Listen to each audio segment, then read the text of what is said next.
Hello, this is Dr. Paul Cottrell, and I'm recording this on September 16th. Yesterday, there was an attempted assassination on Trump. He was at one of his golf courses in Florida. I think this is the West Palm Beach one.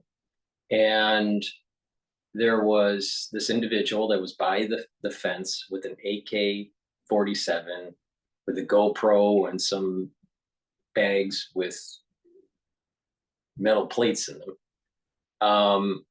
And the Secret Service noticed this individual and started shooting at him. He left the scene and sped off in his vehicle. Supposedly an individual was able to take a picture of his car and his license plate. So they fed this into their database and they eventually caught this individual. All right. Now, I want to just step back and just look at it from just not the incident per se, but just the psychology of this. All right. There's too much vitriol that's going on with this election on both sides, where safety of the candidates are at stake here. Now, I am concerned about how the government is viewing this, not just with Trump, but just with past presidents and new candidates to the scene for the presidency. The president and the vice president gets a certain level of security bubble with the Secret Service. Now, the Secret Service is spread kind of thin, all right? And Trump has events typically that are pretty large, all right?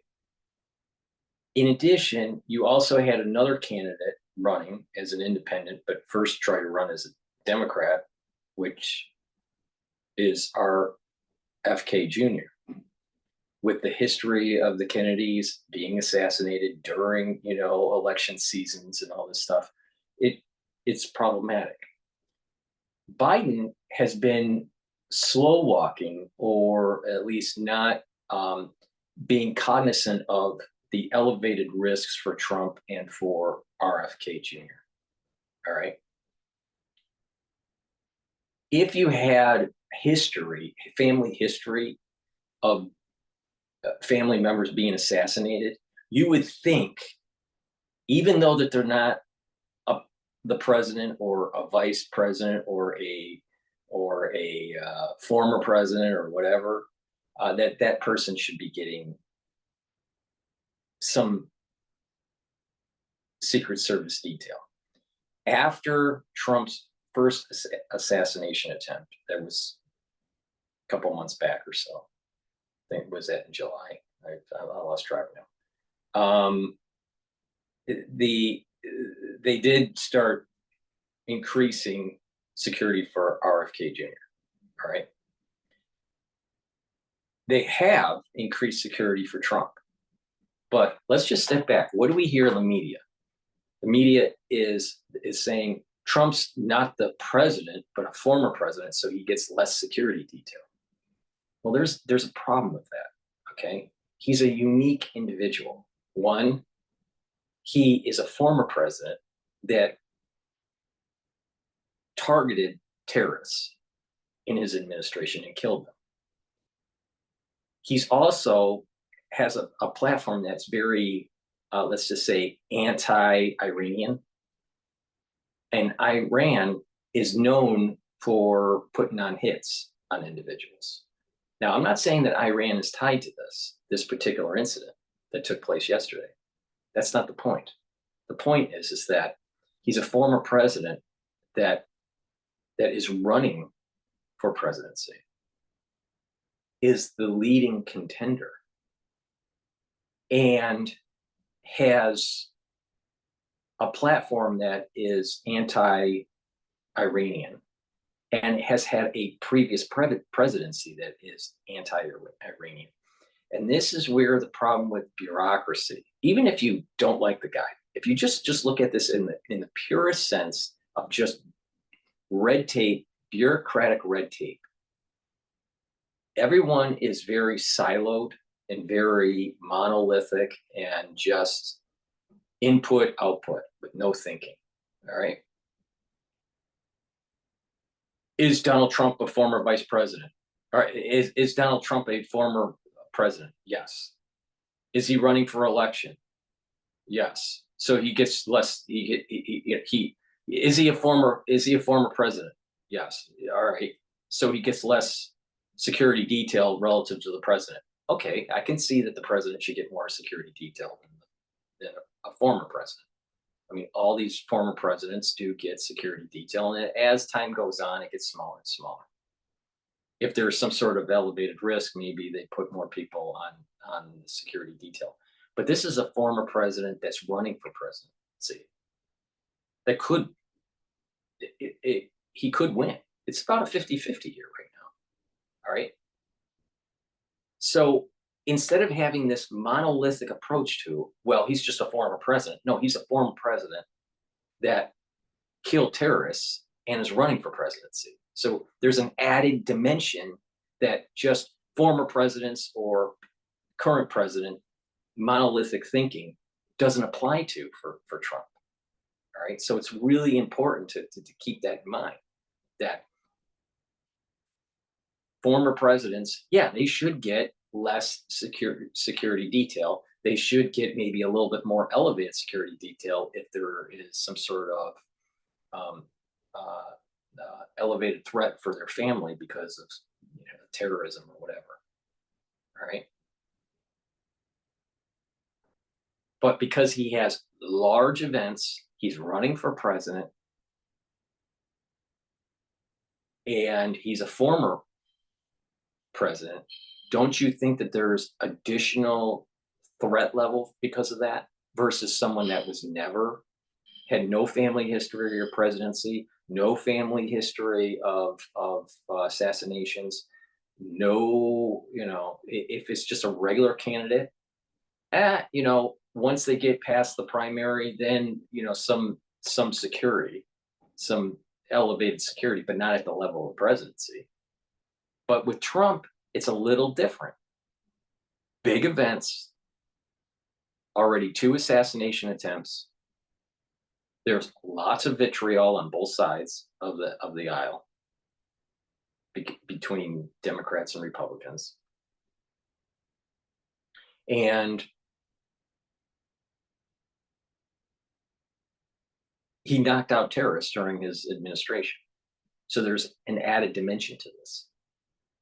So if this monolithic thinking that's coming from mainstream media that's just saying, you know what, he's a former president and he shouldn't get additional security, I think they're wrong. I think they're wrong. He needs additional security, right? He's a former president that's running for president. See, if it's just former president, then less security detail. Okay, that makes sense. Unless there's credible evidence of some sort of elevated risk for him or her, because of things that have happened during their prior administration. But he's running for president. He's a former president running for president. This is a rare situation on top of having large rally events. So monolithic thinking, the big takeaway, the psychological and the lessons learned, the big takeaway is you can't view things monolithically. He's a former president, so he gets this level of security. No, he's a former president, and what other variables are in play here? He's the top of the ticket for the Republican Party for the 2024 general election. He also knocked out terrorists during his prior administration. That whole risk assessment should dictate on the level of security bubble with the president through the Secret Service. So I think that the Biden administration at the very beginning um, uh, did not did not care or did not understand the full totality of what's going on with the true threat with domestically or even internationally against Trump as he's running for the 2024 election. So this is a problem. Then I think that there was slow walking. I think the Democratic Party in general, the, the mainstream media wants to hear that he gets shot and that passes away. They want that deep down inside. There's no doubt in my mind. Lester Holt and Wolf Blitzer and Dana Bash and all these Donna Bash, all these individuals that are in the mainstream media, Chuck Todd, they really want Trump assassinated. That's what they want, right? They won't say it, but that's deep down inside. These people don't like Trump. Let me give you an example of there was an event at the Harvard Club a few weeks ago. Ali Velshi was promoting his book. He has a book about his family and immigrants and he tells a story on when he was starting CNN and all this stuff. And I'm not going to go into the details because it's Chatham House rules, but the thing that my takeaway from him is that he is a person that is a never Trumper. He works for MSNBC now. The media, this MSNBC, the ABC, the NBC, the CNNs, the CBSs, these networks really hate Trump. Now, maybe for different reasons. Some of it they feel that this is a holdout from the whole Clinton era, the whole Hillary Clinton era, right? And they've been beholden to the Clinton apparatus.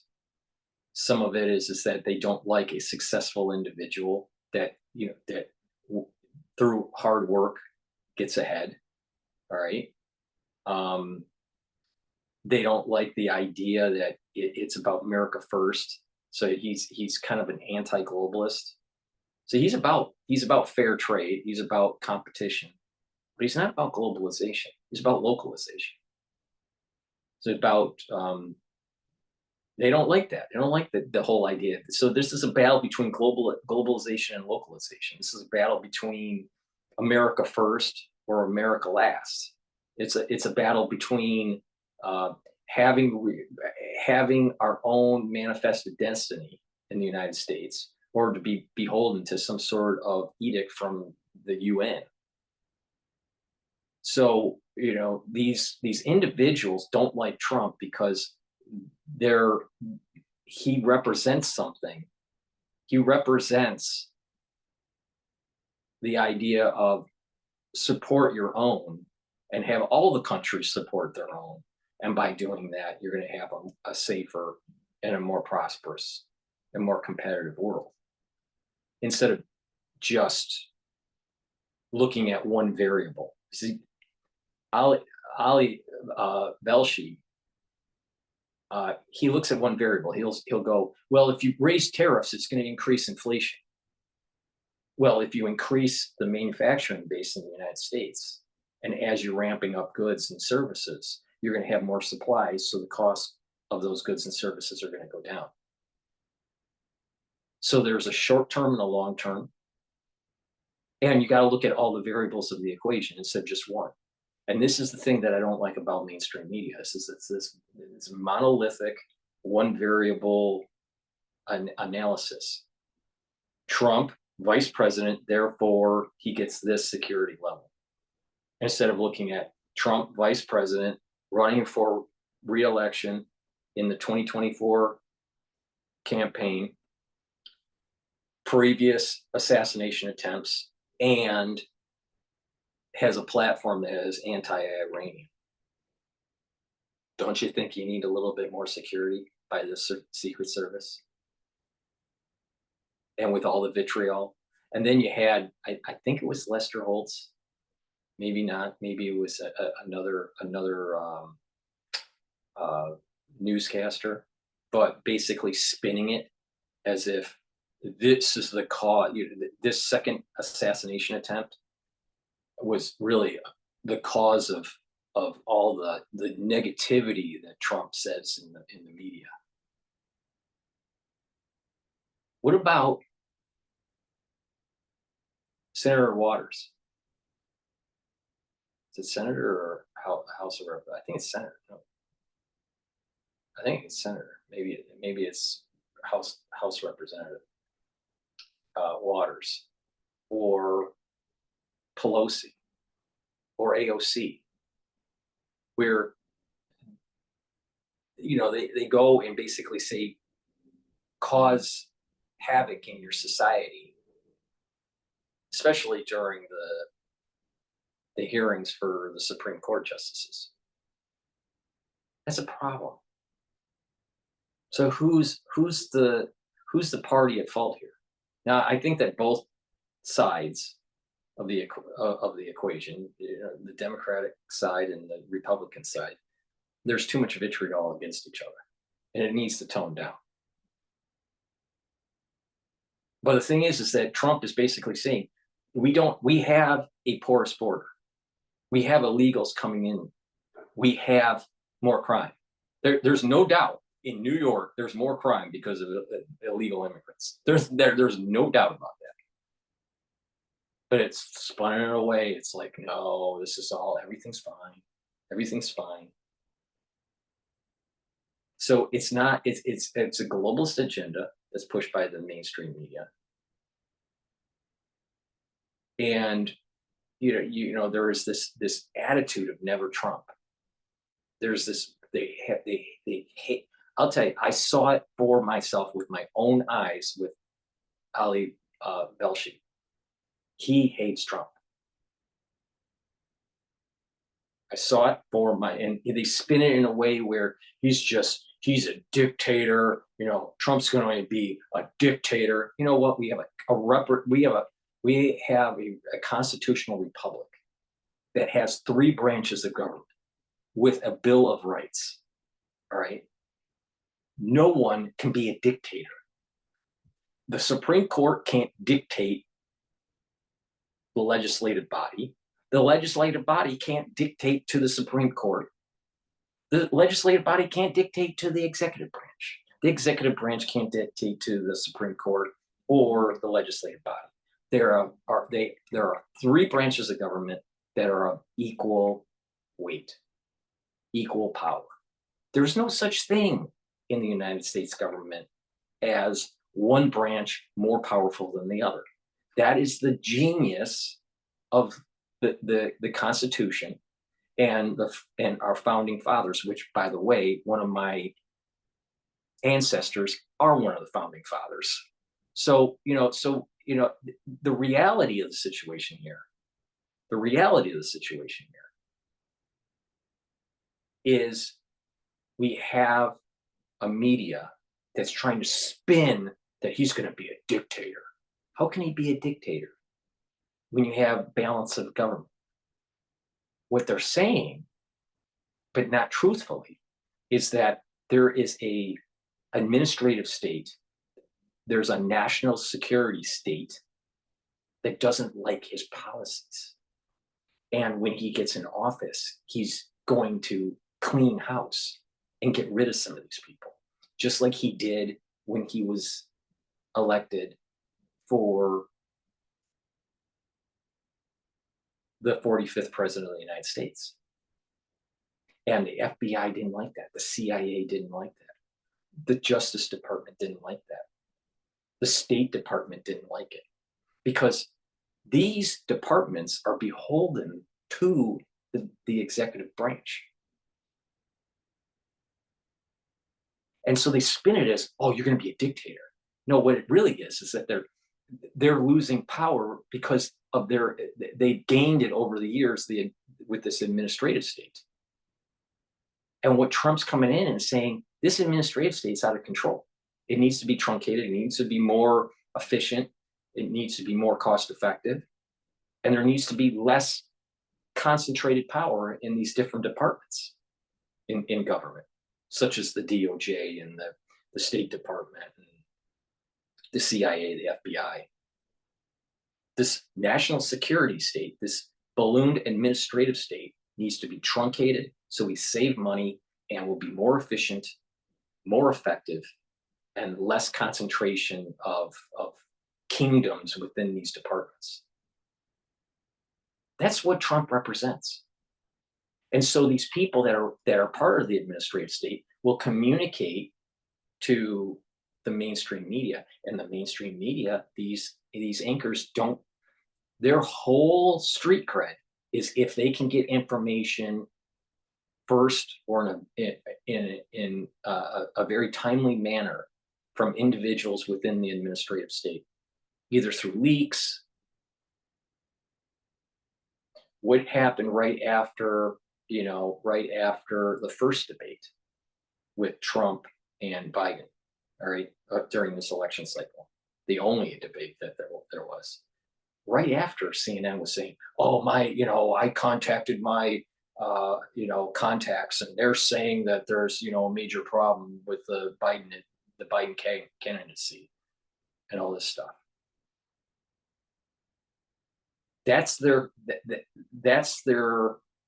means of maintaining their spot in mainstream media, is through their contacts within the administrative state.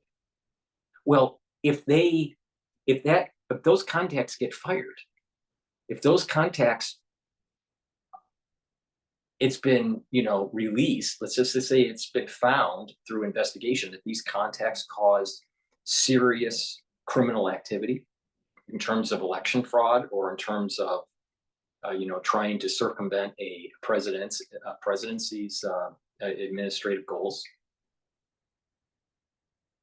and they get fired or they get prosecuted, then they've lost their contact, and therefore they have lost their position in the mainstream media. All right. So there is a symbiotic relationship between the administrative state and the mainstream media. One, they're kind of a mouthpiece for the administrative state. The mainstream media is a mouthpiece for you to try to be programmed, have some sort of manufactured consensus of what the administrative state wants. All right. But there's also this idea that if the mainstream media doesn't promote what they're saying, then the administrative state has lost power. But if the administrative state isn't talking to these talking heads on mainstream media, these anchors with their contacts,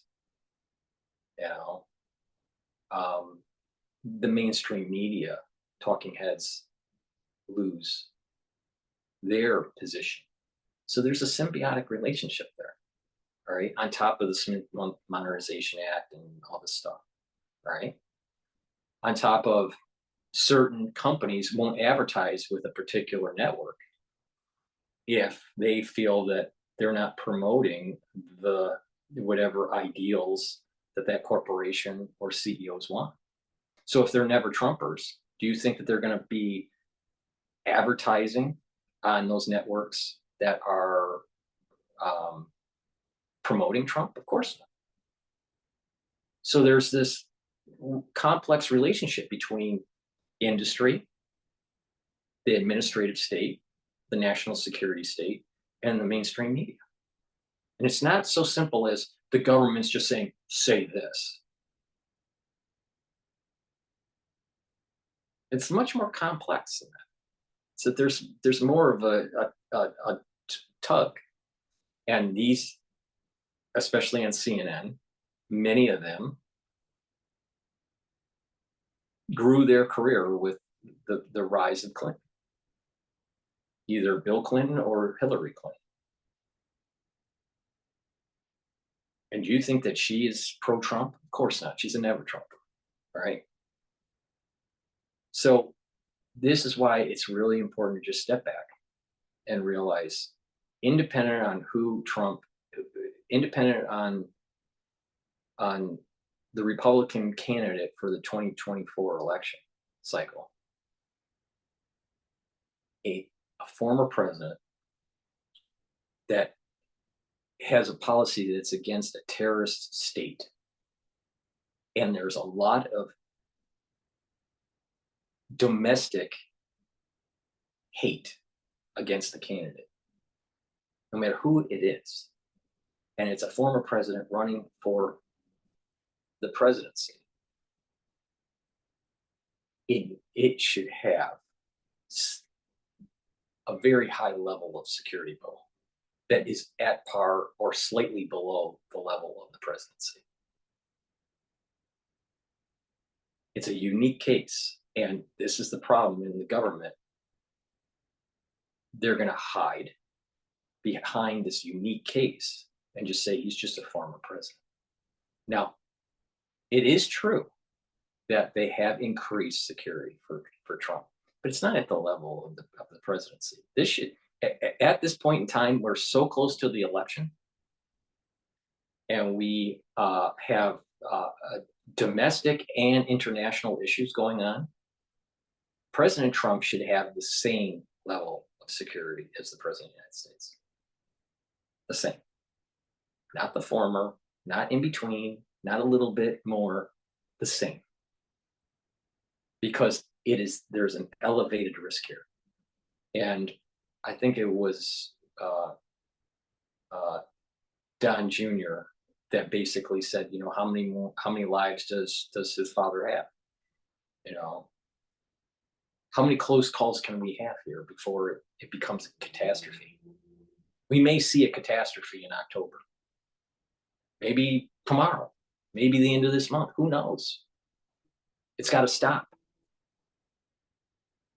So we, the people, make the decision, not the administrative state. Now, it seems to me, if you go back, it seems to me that there are many similarities. If you look at Oswald and the whole incident with JFK, and like I've said before, Trump is more aligned with his kind of aura of soul, more aligned with JFK than Ronald Reagan. Now, these things don't line up perfectly. There's a little bit of Ronald Reagan in Trump. He's the 80s and all that. But in terms of family dynasty that's being created for the Trumps, in terms of this against the administrative state, I think he's more, and assassination attempts. I'll say that I would say that Trump is more aligned with JFK. Okay, it's not perfect, but there seems to be there seems to be more of an alignment there. All right. JFK was more eloquent with his speech. Trump's not so eloquent. I did a video with John Hogue yesterday that's being published today.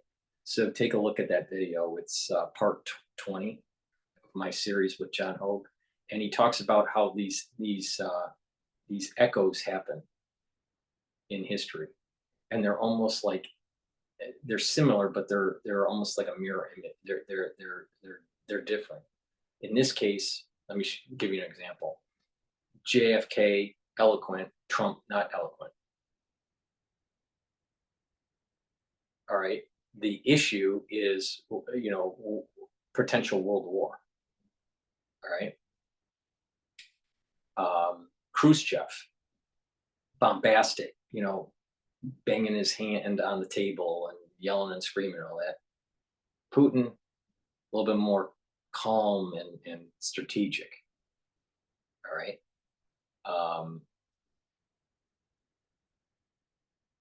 JFK,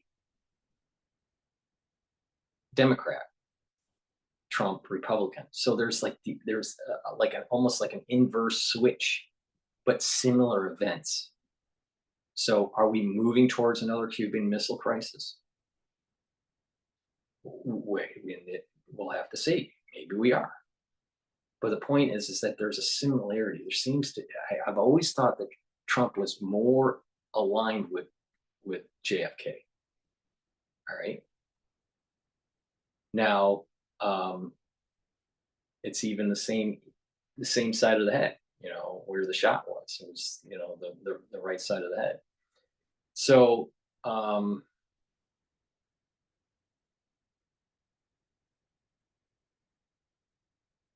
so we have to just keep, that thought in mind that Trump is in a kind of a dangerous situation domestically and internationally, and that his security bubble should be a par with the president of the United States, because Trump may become the next president of the United States. Right. And just falling back on this idea that, well, he's just a former president. You know what? You need to take a look at all the other variables involved, and hopefully, we'll get to the election where it's the will of the people that make the decision. But then there's other improprieties that may be taking place in some counties throughout the country. We'll have to see. This is a very volatile situation. This is a very volatile election cycle. But we need to step back, and we have to respect the office of the presidency and the individuals that served in that office, currently or former. You may not like the president. I didn't like Carter as president. I thought he was a terrible president. I remember Carter very well. All right. I thought he was a terrible president, but I think he's a good human being, and he served his country in the military, and he served his country in politics, and eventually elevated to the presidency. That commands some respect. Same thing. If you hate Trump, you should at least respect the office of the presidency and the individuals that held that office. You don't have to like them, but you need to show respect. And I think the problem is that both sides of the aisle, the Republicans that vote Republican and the Democrats that vote Democrat, there's so much vitriol. They just hate the individual. The Democrats hate Bush. All right. The Republicans hate Obama. But we just need to step back, and the presidency, the office of the presidency, commands respect. It deserves respect. And so with the mainstream media, trying to say that Trump's going to be a dictator and blah, blah, blah, blah, blah, there are provisions in our system. Our founding fathers were smart to have the system in place that dictatorship can't happen. So stop the rhetoric that he's going to be some dictator. What will happen is that the dead wood will get taken out. They're going to get pulled out. And maybe some people will actually be investigated with the nefarious things that were happening going all the way back to 2016 election. So with that said, please make sure you subscribe to all my channels. I have 7 channels. I have 4 on YouTube. I have Brighteon, Bitchute, and Rumble. Also, you can help support my work by donating. You can donate on my website. It's the-studio-reykjavik.com. The link is in the description of this video. You can also be a paid member to my Patreon channel. Higher tiered members on Patreon get additional access to some of my videos on pulmonology and immunology. So there's an added benefit to being a higher tier member on Patreon. But it's through your donations and membership on Patreon that allows me to do these videos for free. I have thousands of videos for free that explain geopolitics, that explains the military crisis that's going on around the world, uh, how to improve your health, and the tumultuous financial undulations that happen. And I try to explain how to navigate through these. All right. So it's through your donations and through your membership on Patreon that allows me to do these things for free. In addition, I have a store, an online store. It's the-studio-reykjavik.com, where you can buy ebooks. You can purchase my lecture series on immunology and pulmonology, and you can buy the health supplements that help to slow down aging, improve your longevity, improve your immune system. It's something that I do every day. And if you learn from what I do, you'll be able to improve your health. I want to do some videos. I want to play some videos about what happened yesterday and some of the new revealing information. So we'll play this together, and I'll comment on it. But please go to my store, the-studio-reykjavik.com, and get the health supplements that I have. I have structural nano silver liquids. This one is a 35 parts per million. All right. What you do is you just take a teaspoon a day, swish it in your mouth, gargle, swallow. They'll neutralize pathogens and maintain that mucosal barrier. I also have it in a different brand, which is the Health Max 35 and also the Health Max 14. This is also 35 parts per million, and the Health Max 14 is 14 parts per million. So it's up to you which one to get. Use it the same way, teaspoon a day. If you're not feeling well, take a tablespoon or two a day, especially during the cold season. I have this applicator set that you can purchase. You just put the liquid in the spritzer, the dropper, or the nasal spray. You're going to need this during the cold season. It's a great way to carry it around in your bag instead of carrying a bottle with you. And structural nano silver gels. This is a dual purpose product. You can put it on your hands. It'll neutralize pathogens. It's way better than Perel.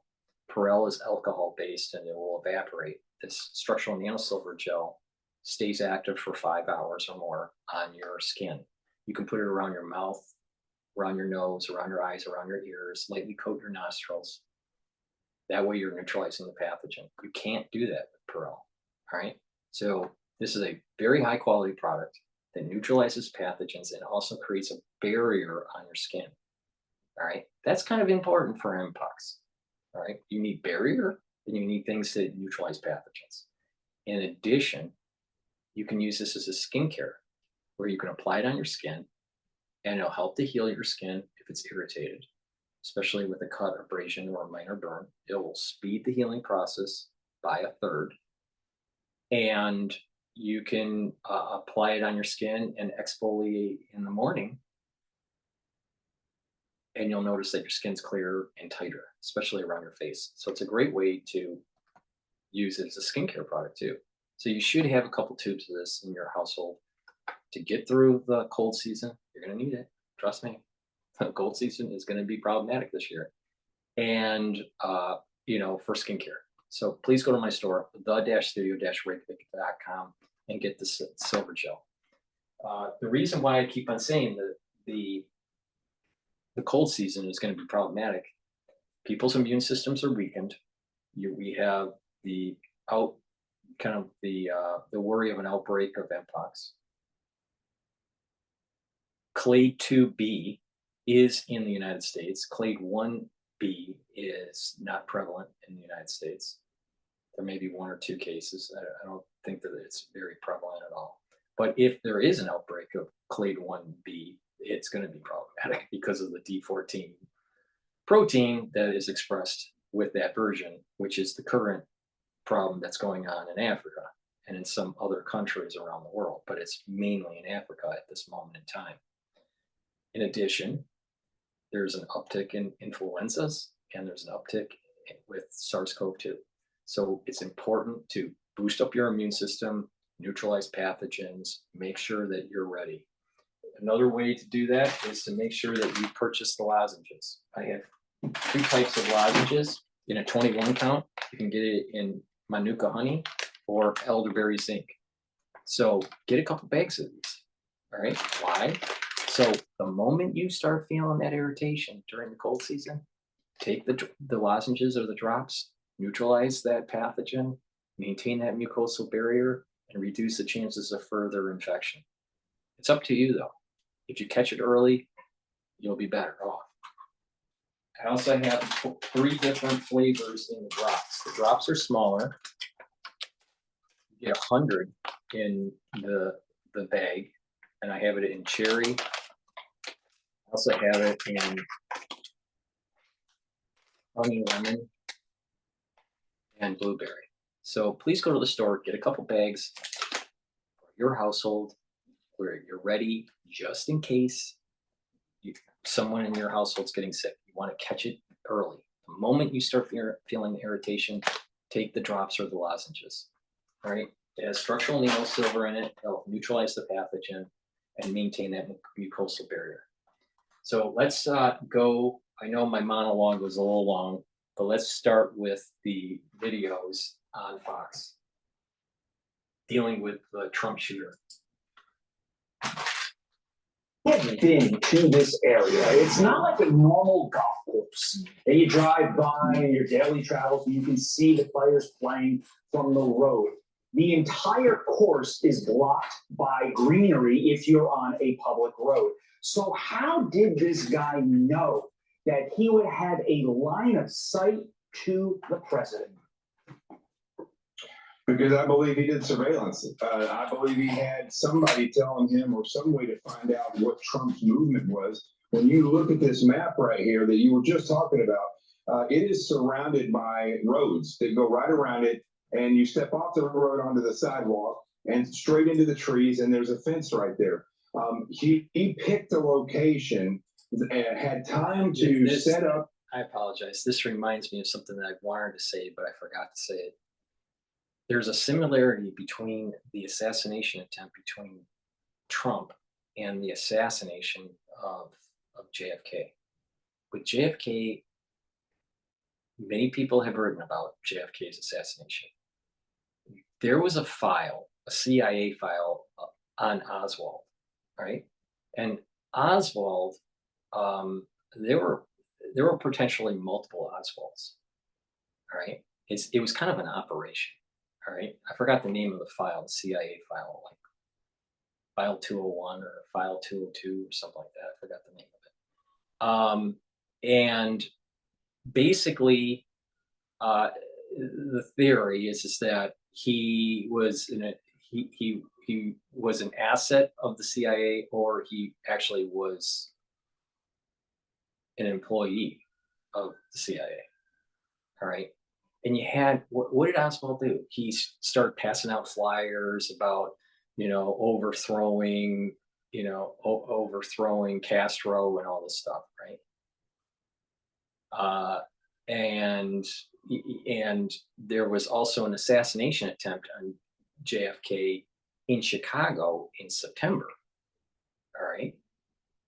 Now, with another group that was kind of tied to this whole Oswald project. All right. I don't even know if Oswald's name was really Oswald. I mean, the way this is crazy, right? I don't know. All right. But the point here is that there was at least multiple locations that were planned for the assassination of JFK. One was Chicago that was foiled by the police department. And those individuals were caught, and then if I'm not mistaken, they were released. All right. Everyone knows about what happened in Dallas, in November, right? There was also supposedly another incident that was supposed to take place in DC, if my memory serves me right from the audiobook that I was listening to a while back. But at least Chicago in September and November in Texas. All right. Well, what we have here, all right, you have two individuals that seem to have known some intimate information about the setting. So you had Butler in Pennsylvania, and then you have this whole incident in Florida that just happened that seemed to have scoped out the region, seemed to have some inside information at least. And individuals that were somewhat politically charged or internationally charged.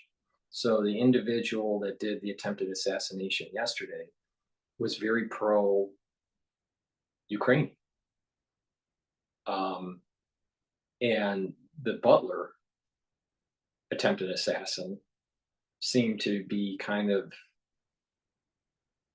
psychologically imbalanced and was very anti-Trump, but happened to be kind of a Republican. I think he waffled with that, but he was anti-Trump. So plus there was what was interesting about these individuals. It's like they almost like they look like they've lost. They look like they're lost, emotionally lost. Right now, maybe this is an MK Ultra kind of thing. That this is one of the side effects of MK Ultra. I don't know, but the point I'm making here is that I would not be surprised that within the national security state, that they have cultivated individuals as assets to trigger them in a way and help them with information, with intelligence, maybe even weaponry, to conduct the act of assassination. I don't think this is a one-off. This is not a lone wolf. This is not a lone wolf. And what is interesting is now, if you listen to the old guys that worked at the CIA that retired and are writing books, right, about the history or about maybe spy novels or whatever, and when you listen to them talk about their experiences, you know, a lot of them will say the CIA didn't know what they were doing, right? They make lots of mistakes, right? And they're always backpedaling and always trying to cover up, and they're trying to, you know, in building a gigantic house of cards. You talk to anyone that worked for the CIA when it came to operations and counter operations, that's a main theme that comes out. This is this house of cards over time. It starts to build up. So I wouldn't be surprised that there is this this interplay with these individuals that try to do the assassination and the CIA. I wouldn't be surprised at all. Now, what's scary is just that you have a group within. Not all people at CIA are bad, but you have this group that's inside that can be doing these kinds of things domestically and internationally. We know that they do it internationally. They admit to it that they do it internationally to overthrow governments, you know, and do assassination attempts and all this, and work with assets within in the area to overthrow governments and stuff. But they're doing it also domestically, right? And what the rule was, at least during the JFK days, is that military, right, or paramilitary operations were outside the country, and the mafia did domestic. All right. I don't know if that's the case today, but there's this two incidences with Trump in different cities. And so when I was talking about the house of cards and stuff, so you have a young person that didn't work in Butler. Now you have an older person, right, in a different location. So you had this younger person that's just anti-Trump, and you have this older person that's very pro-Ukraine. It just feels so JFK-ish and so Oswald-ish. You know what I mean? It just feels it. Now, maybe I'm not phrasing it very properly or eloquently, but it just feels something's not right. And I would not be surprised that the national security apparatus, that's the core that hates Trump, that does their own thing, they're rogue, that there's a rogue element within the national security state, is going after Trump. I don't believe these are one-offs. I don't believe they're lone wolves. Not at all. Not at all. How did the guy get an AK-47? And why was he so pro Ukraine? It just feels like a CIA asset that may have been cultivated in some sort of program. I can't prove it, but I'm just saying it just feels like it. So with what this guy was saying, just kind of triggered that thought. I wanted to mention it before we go on. So let me just rewind a little bit and then let him talk. But it just feels a little JFK-ish and Oswald-ish. He had somebody telling him or some way to find out what Trump's movement was. When you look at this map right here that you were just talking about, it is surrounded by roads that go right around it, and you step off the road onto the sidewalk and straight into the trees, and there's a fence right there.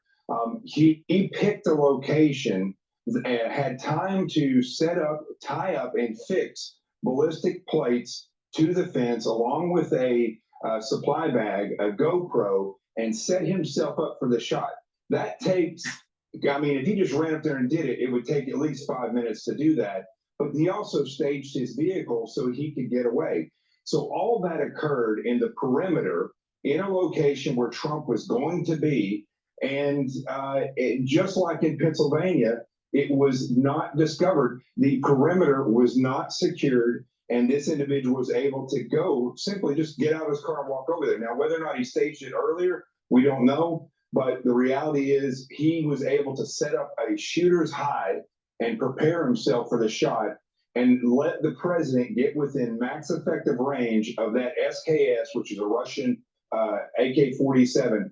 And he could have, if that Secret Service had not had seen him and the president got a little bit closer, he could have taken the president out yesterday. Yeah, Jonathan, how do you feel about, what are your thoughts on the suspected gunman? He even spoke to the New York Times recently, and apparently he was on this personal mission to form an army of his own to defend Ukraine, and he even traveled to Kyiv to do just that. And the Washington Post is also reporting that he wrote a book last year, and he alluded to the fact that he supported Donald Trump in one of the elections, but regrets it.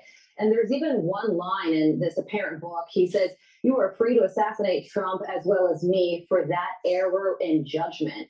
So what are your thoughts on the potential political motivation here behind all of this? You know, I think the left, and I say this with all sincerity, I believe the left is a national security threat to this country.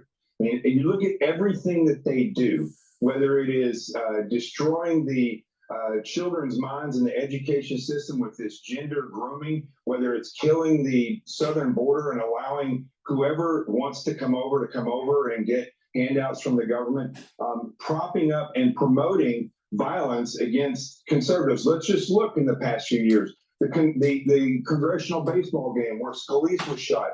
That individual was a leftist, Bernie Sanders supporter, shot a congressman with the same type of rifle, an SKS. I find that strange. You have, and you know, the thing is, the mainstream media, again, what I said, they're more aligned with the national security state. All right. The mainstream media spins it as the Republicans are the ones out of control. It's not the Republicans that are out of control. It's not the ones that are voting for Trump that are out of control. It's the Democrats. It's the BLM movement. It's the pro-Hamas movement. It's the anti-American movement that's happening. And again, you know, even though burning the flag is protected by the First Amendment, burning the American flag is just wrong. Just wrong. You know, especially if you know, are a service member, you know, and you protected that flag. You protected the country. You served that flag. You served the country. That when someone burns the flag, you're disrespecting all service members, present, future, and past. It's just wrong. But the Democratic Party will just promote it. That's just like, oh, it's okay. Let's change the flag too. Let's change the national anthem. Let's just write never-ending checks for reparations. I'm telling you, the Democratic Party's out of control. It's out of control. The shooter in Pennsylvania, we don't know what his politics were because we haven't found anything from the FBI, that we haven't been told anything. He was able to use an AR-15 and get within 130 yards of the president, former president. And then we have this individual using the same type of gun as the individual who shot up the congressional baseball game, gets within 400 yards. So, and all of these individuals, as far as we can tell, at least two of them are far left individuals. Many of the school shooters that have killed numerous children in schools have been transgender, which means they've been confused by the left's grooming policies in schools. There is a major issue here that everybody is missing because they're trying to be politically correct, and that is the fact that the left is a national security threat, that these types of actions that are being taken are not just being taken because this guy doesn't like Trump. It's the basis in which he doesn't like Trump, because Trump didn't support some of his ideals, which are leftist ideals. And that seems to be a reoccurring issue, along with, from an investigative standpoint, these perimeters that are never secured. And it's local law enforcement's fault, and it's also the Secret Service's fault. But these individuals are being allowed to get within max effective range of the weapons that they choose. And that alone is suspicious to me, and it is unbelievable that that can happen to Trump, who's already been shot once, let alone anybody else that the Secret Service is protecting. It's just something needs to change when it comes to securing the perimeters, or else my suspicion is going to continue to go sky high, which it is right now. And Jonathan, my main concern going forward, one of them, I'm pretty worried that a foreign actor along the lines of what you were saying is going to see how close these two presumably lone individuals got to the president of the United States and say, hey, if we flood the zone with 2, 3, or 4 foreign actors, they could succeed in the mission to take him out. And that is a chilling and terrifying thought, John. Yeah, so thank God the Secret Service. Another 9/11 kind of event could happen, but it may not be with buildings or planes. Maybe the actual assassination of Trump. I'm telling you, the deep state is scary, and it needs to be truncated. It needs to be investigated. We need to root out these people that are rogue. And the sad thing is, half of the American public isn't paying attention to the real issue, and you have mainstream media that's complicit.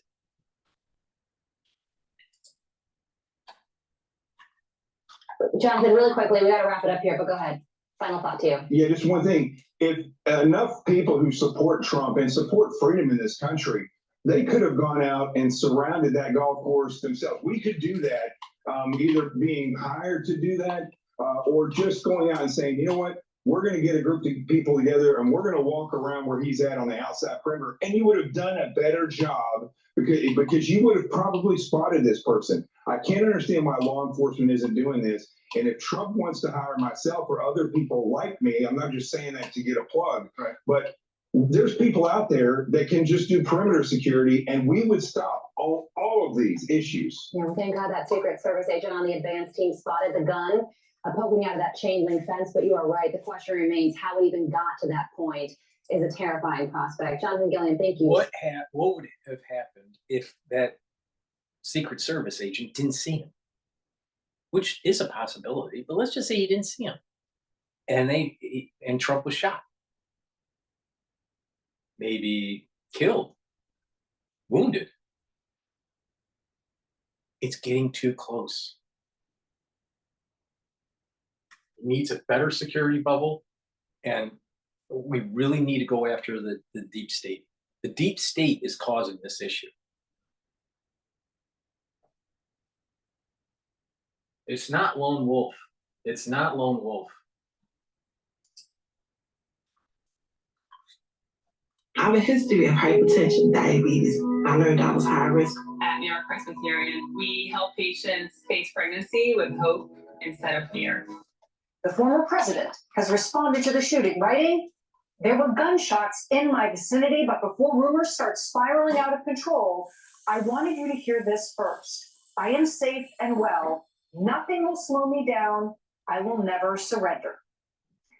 Joining us now is Mark Levin, host of Life, Liberty, and Levin, and former Chief of Staff to Attorney General Edwin Meese in the Reagan administration. Thank you for coming on this evening. Before we go to Levin, because I'm sure he'll be animated, and this is a show that's about animation, right? Please go to my store, the-studio-reykjavik.com, and please get the structural nano silver toothpaste. This is a very high quality toothpaste. It has no aluminum in it. It has no fluoride in it. It has, you know, it's a high quality toothpaste. All right. It will neutralize pathogens, whiten your teeth, freshen your breath, maintain that good oral hygiene, but also maintain the gum line. People will realize as you get older, your gum line starts to recede, especially if you have not so good oral hygiene. But you can improve that gum line by using this toothpaste. All right. So please go to my store, the-studio-reykjavik.com, and get this structural nano silver toothpaste. It's a high quality toothpaste. There's no fluoride in it. So please go to the store, the-studio-reykjavik.com. In addition, it's important, especially during the cold season, to get the vitamin C and magnesium. This will help to boost up your immune system. If you're not feeling well, take a double dose. Drink it with filtered water. Filtering your water is really important to maintain your health and reduce those chemicals that are coming from faucet water. So please go to my store, the-studio-reykjavik.com, and get the vitamin C with the magnesium. Boost up your immune system. Vitamin D3, very important. It helps to get rid of infected cells by activating apoptosis. It's a gene expression cofactor. So that means that if you're low on D3, your expressions of genes aren't going to be as prevalent. So it's important to take vitamin D3. And it helps to absorb calcium. So please go to the store, the-studio-reykjavik.com. Take vitamin D3, especially during the cold season. You're going to need it. Infected cells help to go into apoptosis by taking vitamin D3. Vitamin D3 is a gene expression cofactor. You need it.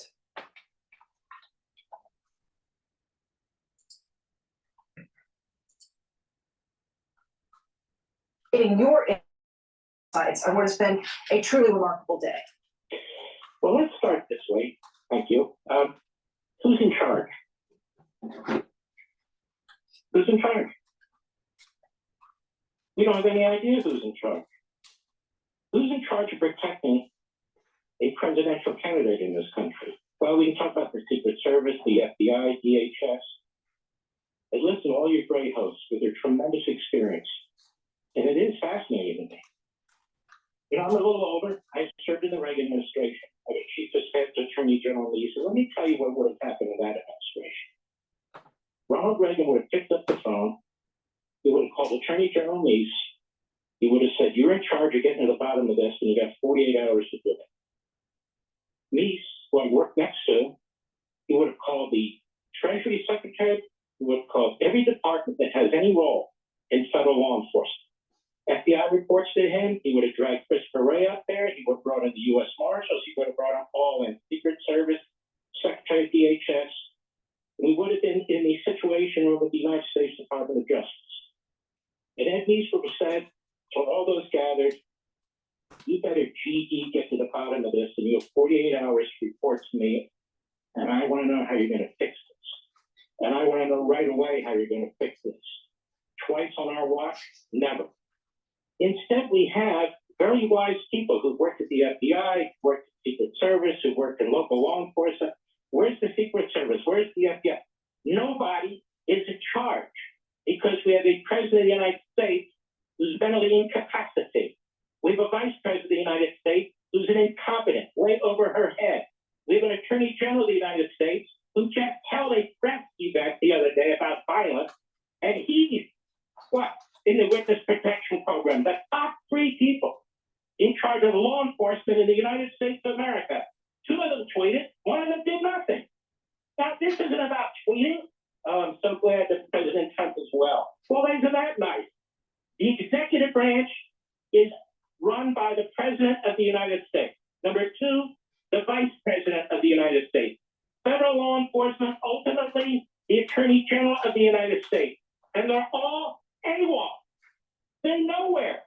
So it's perfectly fine if we keep banging heads about the head of the Secret Service, the head of the FBI.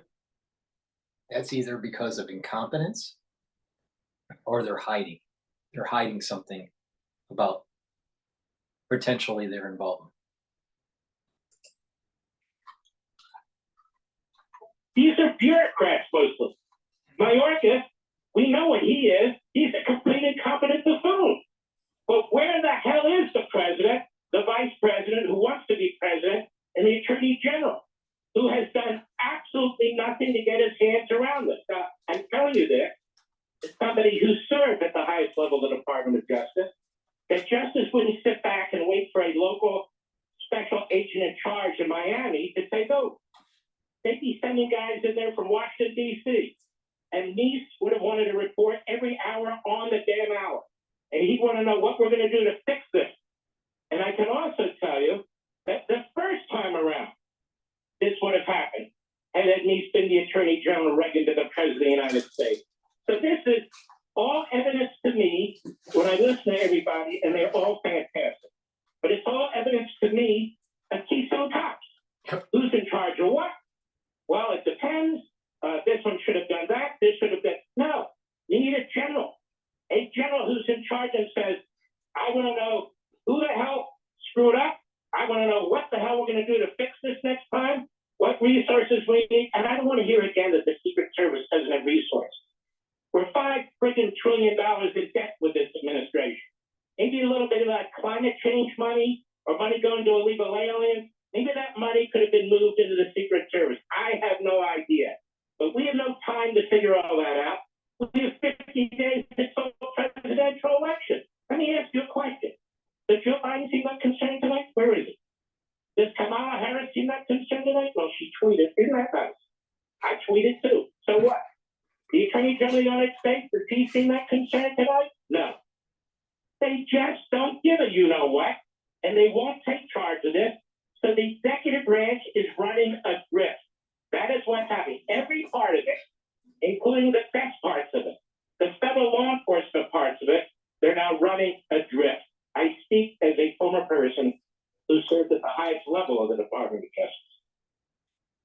So, Mark, Charlie Hurt here. Obviously, you're exactly right about President Biden being completely MIA and has been for a long time in the presidency. But we're sort of back at this. After the Butler, Pennsylvania shooting, there was all of this professed unity where President Biden and others talked about how they were going to lower the rhetoric. But now we're back to where you have Democrats issuing tweets saying that they're glad that the guy they called last week Hitler survived another assassination attempt. Mm-hmm. It strikes me that maybe they didn't really mean it when they said it 6 weeks ago. Of course they don't mean it. If you watch MSNBC for about 15 minutes, the hate and the drivel and the contempt that pours out of their pores from Joy Reid and don't get me started with a long list. CNN, so contemptible. Every time they mention Trump's name, they have this constipated look on their face, like it's unbearable. the way that you have prosecutors talk about Donald Trump, elected prosecutors and a Garland-appointed prosecutor. The things that they say in the briefs are so horrendous. What some of these judges have to say, the Democrat Party controls the culture, they control the media, they control the propaganda, they now control many of the court systems, and that's exactly what you're seeing. You're seeing a one-party monopolistic system. And people have written about this long before me, who've gone through these various regimes, totalitarian regimes, their use of words, creating devil terms and angel terms. You know, Trump's always the devil, Kamala Harris is the angel. And you can see this endless propaganda and contempt. And by the way, they hate you and me too. They made it abundantly clear they hate at least half the country. So of course this contributes to the nut jobs out there and so forth. But still, I don't know how much we can do to fix that. I do know we can do something to fix the executive branch. And we got to put these people out as fast as possible, take these agencies back. We need to fumigate them. We need to get people in there who are serious public servants and civil servants. We need to put competent people in senior positions. We need to take the FBI back. We need to take all the federal agencies, and particularly the police agencies, back. We need to take the Department of Justice back. And we can do that in the next election, because right now they're completely and utterly either out of control or rudderless. Mark, it's Joe Concha. I had to read a quote from Lester Holt, who was reporting on this assassination attempt. Again, the second in 64 days. Here's what he said tonight on the NBC Nightly News, and you're going to get a real kick out of this. Quote, today's apparent assassination attempt comes amid increasingly fierce rhetoric on the campaign trail. Mr. Trump, his running mate J.D. Vance, continue to make baseless claims about Haitian immigrants in Springfield, Ohio, resulting in bomb threats. So in other words, it's Trump's fault that somebody tried to shoot him today because of something that was said about Springfield, Ohio, which has had an influx of thousands upon thousands of Haitian immigrants to their town. And because Trump brings that up and because J.D. Vance brings that up, therefore, that's what's leading this. I'll let you go from here because I can't believe what I just saw right now on the NBC Nightly News. Sickening. Absolutely sickening. No, actually, I thought it was all the Democrats and their anti-Semitism. I thought it was all the Democrats who are anti-Israel. I thought it was all the Democrats hunting down Jews on universities and college campuses. I thought they were the problem. I thought it was all the illegal immigrants raping, murdering, selling into slavery, women and children. Maybe Lester Holt has a difficulty digesting facts around it. This guy is not a Haitian. In fact, the more I'm reading is, I'm getting information he may have been an anti-Semite. I don't know what he is. Look at the facts. But Lester Holt doesn't have any facts, does he? And you know what? If you tried to do a Google search of the number of times Donald Trump is called Hitler, I think your computer would melt down. I think your computer would melt down. To dumb down what Hitler is in order to try and turn, look, let's be honest. They've been trying to turn Trump into a non-human. And that's what they've been trying to do. There's two issues with this. The demonization of Trump, creating a seed with people that are unstable, right? Where these kinds of incidences can happen. But I'll tell you, there's a level of sophistication that if they were a little bit off mentally, I am surprised that they would be able to to orchestrate this activity, do this operation. So you have an environment that is creating emotionally charged individuals. But then you also have a deep state that hates him too, that wants him gone. And, they're probably pushing some people's buttons and maybe coaching them in a certain way or corralling them in a certain way. How much involvement of the deep state, I don't know. But there was a level of sophistication with this that seems as though this was meditated and perhaps even coordinated. So we need to tone down the rhetoric, like I said in the monologue. If we don't tone down the rhetoric, if we don't respect the electoral process of we the people, and stay vigilant and make sure that our votes are counted correctly. That and our future of the country isn't dictated by some sort of rogue cabal in the national security state. You know, that's the goal. That the goal for the American citizen is to have efficient and correct and certified and verified elections, so we the people can decide. Not a cabal, not the national security state, not a group of people that just hate an individual.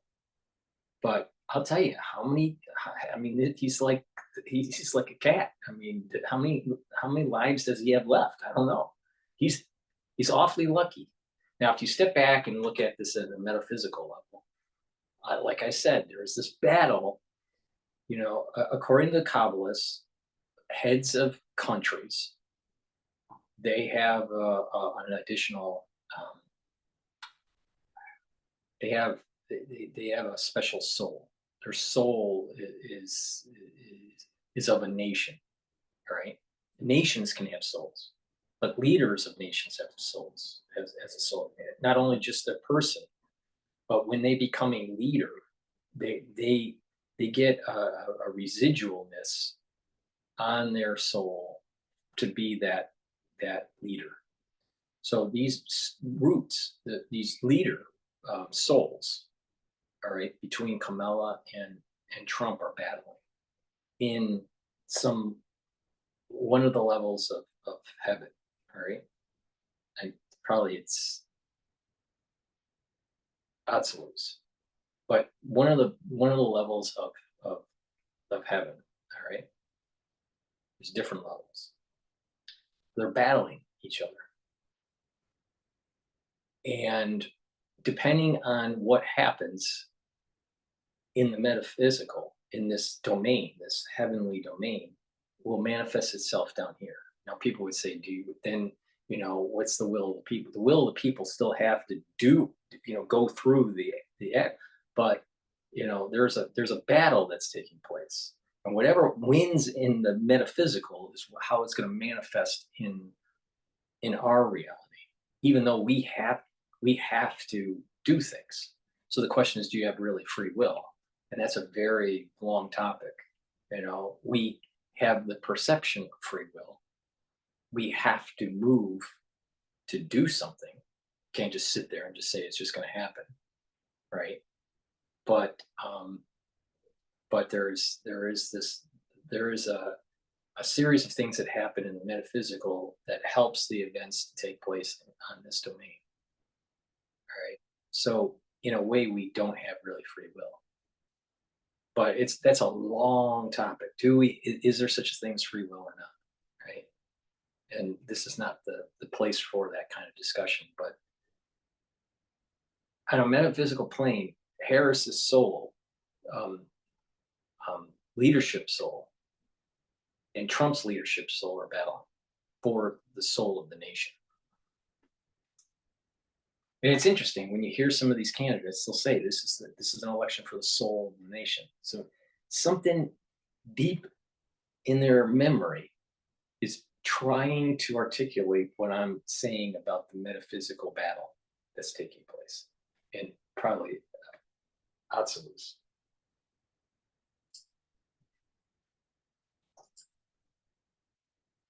Crazy. Beginning, they're dehumanizing him. And they've been doing this. I've written about this in 2 books. The way they treat him, the way they talk about him, their facial actions, and so forth and so on. And that debate with Kamala Harris is more of the same. The facial pics, you're a disgrace, totally non-substantive, he's a threat. You said you were burned down. I mean, just stupid things. Charlottesville, all these lies, trying to create a caricature. They want to run against the caricature. They want to create a caricature. Unfortunately, the culture is very sick, in large measure due to the media. But I don't want to miss the fact that the problem that's going on in federal law enforcement today is at the top. It's at the very, very top with the president, with Harris, with Merrick Garland. Those are the three who are responsible for what takes place. They are in charge, not anybody else. And that's why everybody's running around like Keystone Cops who's in charge of what. Mark, it's Alicia Acuna, and thank you so much for being here. You know, as you know, the acting U.S. Secret Service Director, Ronald Routh, gave an update to senators on Thursday on the internal investigation from the July 13th assassination attempt. And Senator Blumenthal told Fox folks are going to be shocked, appalled, and astonished. I would argue they already are. How are Americans supposed to absorb the findings of that internal investigation as we are now going to be learning so much more about this latest assassination attempt? It just seems so much for the American people. You know, we're grown-ups here. We really have a way to deal with this. You know, most regimes, we do not. One day we may not hear, but we do right now. The same people who destroyed our economy and destroyed our border. We're destroying law enforcement, destroying our military. The same people who are destroying our alliances are destroying our FBI and our Secret Service and our Department of Justice and our Department of Homeland Security. I mean, they're good at one thing, they're consistent. And so if you want to fix it, our Constitution gives you an option. The option is to kick their asses out of office and bring in people who are serious. We didn't have this sort of thing 4 years ago. Now, in any of these areas that I talked about, and we have it now, but it's completely out of control. And the only way to deal with it right now, we have 50 days, is in 50 days. And we need to deal with it. You know, it's one thing for we as citizens to whine about this stuff, but I want people to remember about Thomas Paine. I want them to remember about Paul Revere. People say, well, what can I do? You know, I'm a janitor, I'm an electrician. You can do a hell of a lot. You are the Paul Reveres and you are the Thomas Paines. You need to talk to 10 people. You need to talk to 15 people. You need to make sure, you know, vote early. You get people vote early. We can't rely on political parties to get out the vote. We have to get out the vote. It's now. We have 50 days to try and fix this right now. Well, Mark, feeling Claritin Clear is like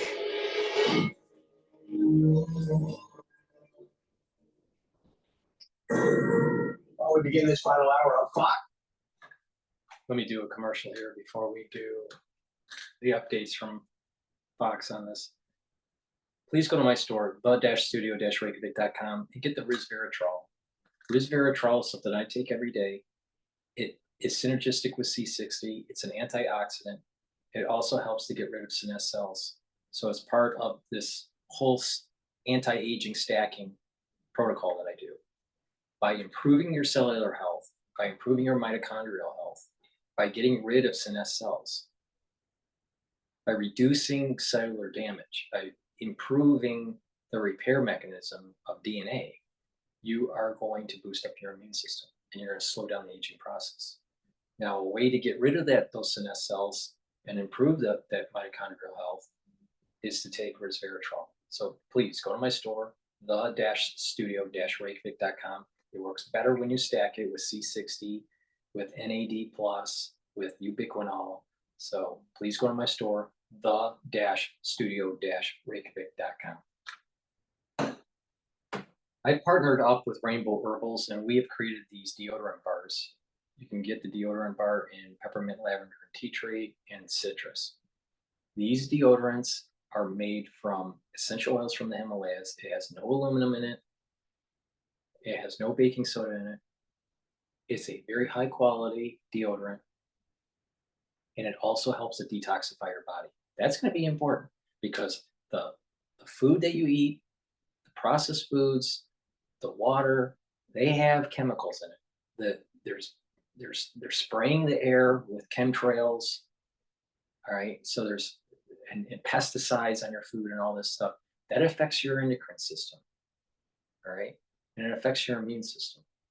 So it's important to detoxify your body and use natural ingredients to help to have your body heal from this toxic environment that we call modern society.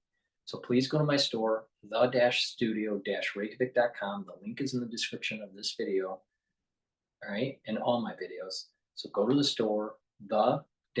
studio-reykjavik.com and get the peppermint lavender tea tree deodorant or the citrus version. Very high quality deodorants that help to detoxify your body. Very important.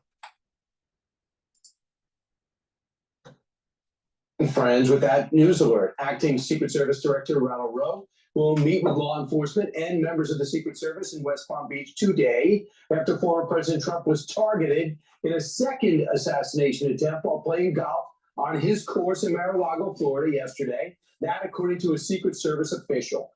The suspect is now apparently in custody after fleeing the scene where he left behind an AK-47 style rifle, a GoPro camera, and two what appear to be backpacks or bags. The local sheriff's office says the suspect was between 300 and 500 yards from the former president. And we're learning more about his prior run-ins with police and some of the things he said online, which were political. Yep, we have live team coverage this morning. We have Brooke Singman has the suspect's wild past and run-ins with law enforcement. But first, let's go to Dana Marie Nickel, who joins us outside of Trump International Golf Club to walk us through exactly what happened. Good morning, Dana Marie. Good morning, guys. This is still a very active investigation. Crime scene still remains around the perimeter of the golf course. Many of those roads still closed to the public. Now, we're about 12 to 15 minutes from... I have to interrupt. So the market's trading right now. So the S&P 500 is trading at 5,612. And if you've been following what I've been saying on some of the videos where I talk about the resistance points and the support levels of the S&P 500, the market is trading exactly like how I've been telling you how it would trade. Now, if you were listening to Alex Jones when there was that recent sell-off, he kept on saying, "Oh, you know, this is the big market event that's going to be a big sell-off. You know, it's going to keep on going down." And I said no, because the support levels are holding. And I gave you 3 support levels. So go to that video and take a listen to it. All right. Once again, Dr. Paul Cottrell is proven right. Dr. Paul Cottrell was proven right on what's going on with the crisis of 2020, the aftershock of it, how it affects your immune system, how to use supplements to boost up your immune system and to mitigate the problem, how to slow down the aging process. I'm living proof. I am older than Alex Jones, and I look way younger than Alex Jones, and I am much more fit than Alex Jones. All right, I'm more fit than Alex Jones ever was. Even in his top peak fitness, I was more fit than he was. All right, I've slowed down the aging process. All right, and I am so much more accurate on finance. His answer is, "Oh, market's going down, buy gold."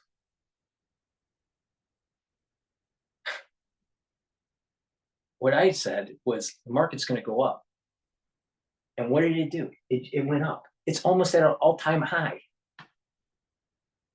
So once again, Alex Jones is wrong.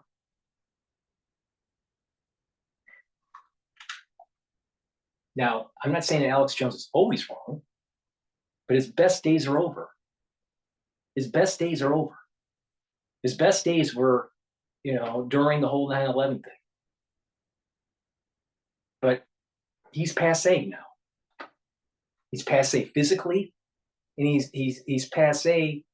He can't even explain in detail what's really going on in the market, in the financial markets. He's constantly getting it wrong, constantly. If you want to understand what's going on geopolitically, how to navigate financially through it, and how to improve your health, especially through the crazy pathogenic issues that seem to arise, listen to me. Not Alex Jones, not Robert Malone, not Dr. McCall, not Dr. Mikovits. Just pay attention to what I have to say, because I am extremely fucking accurate.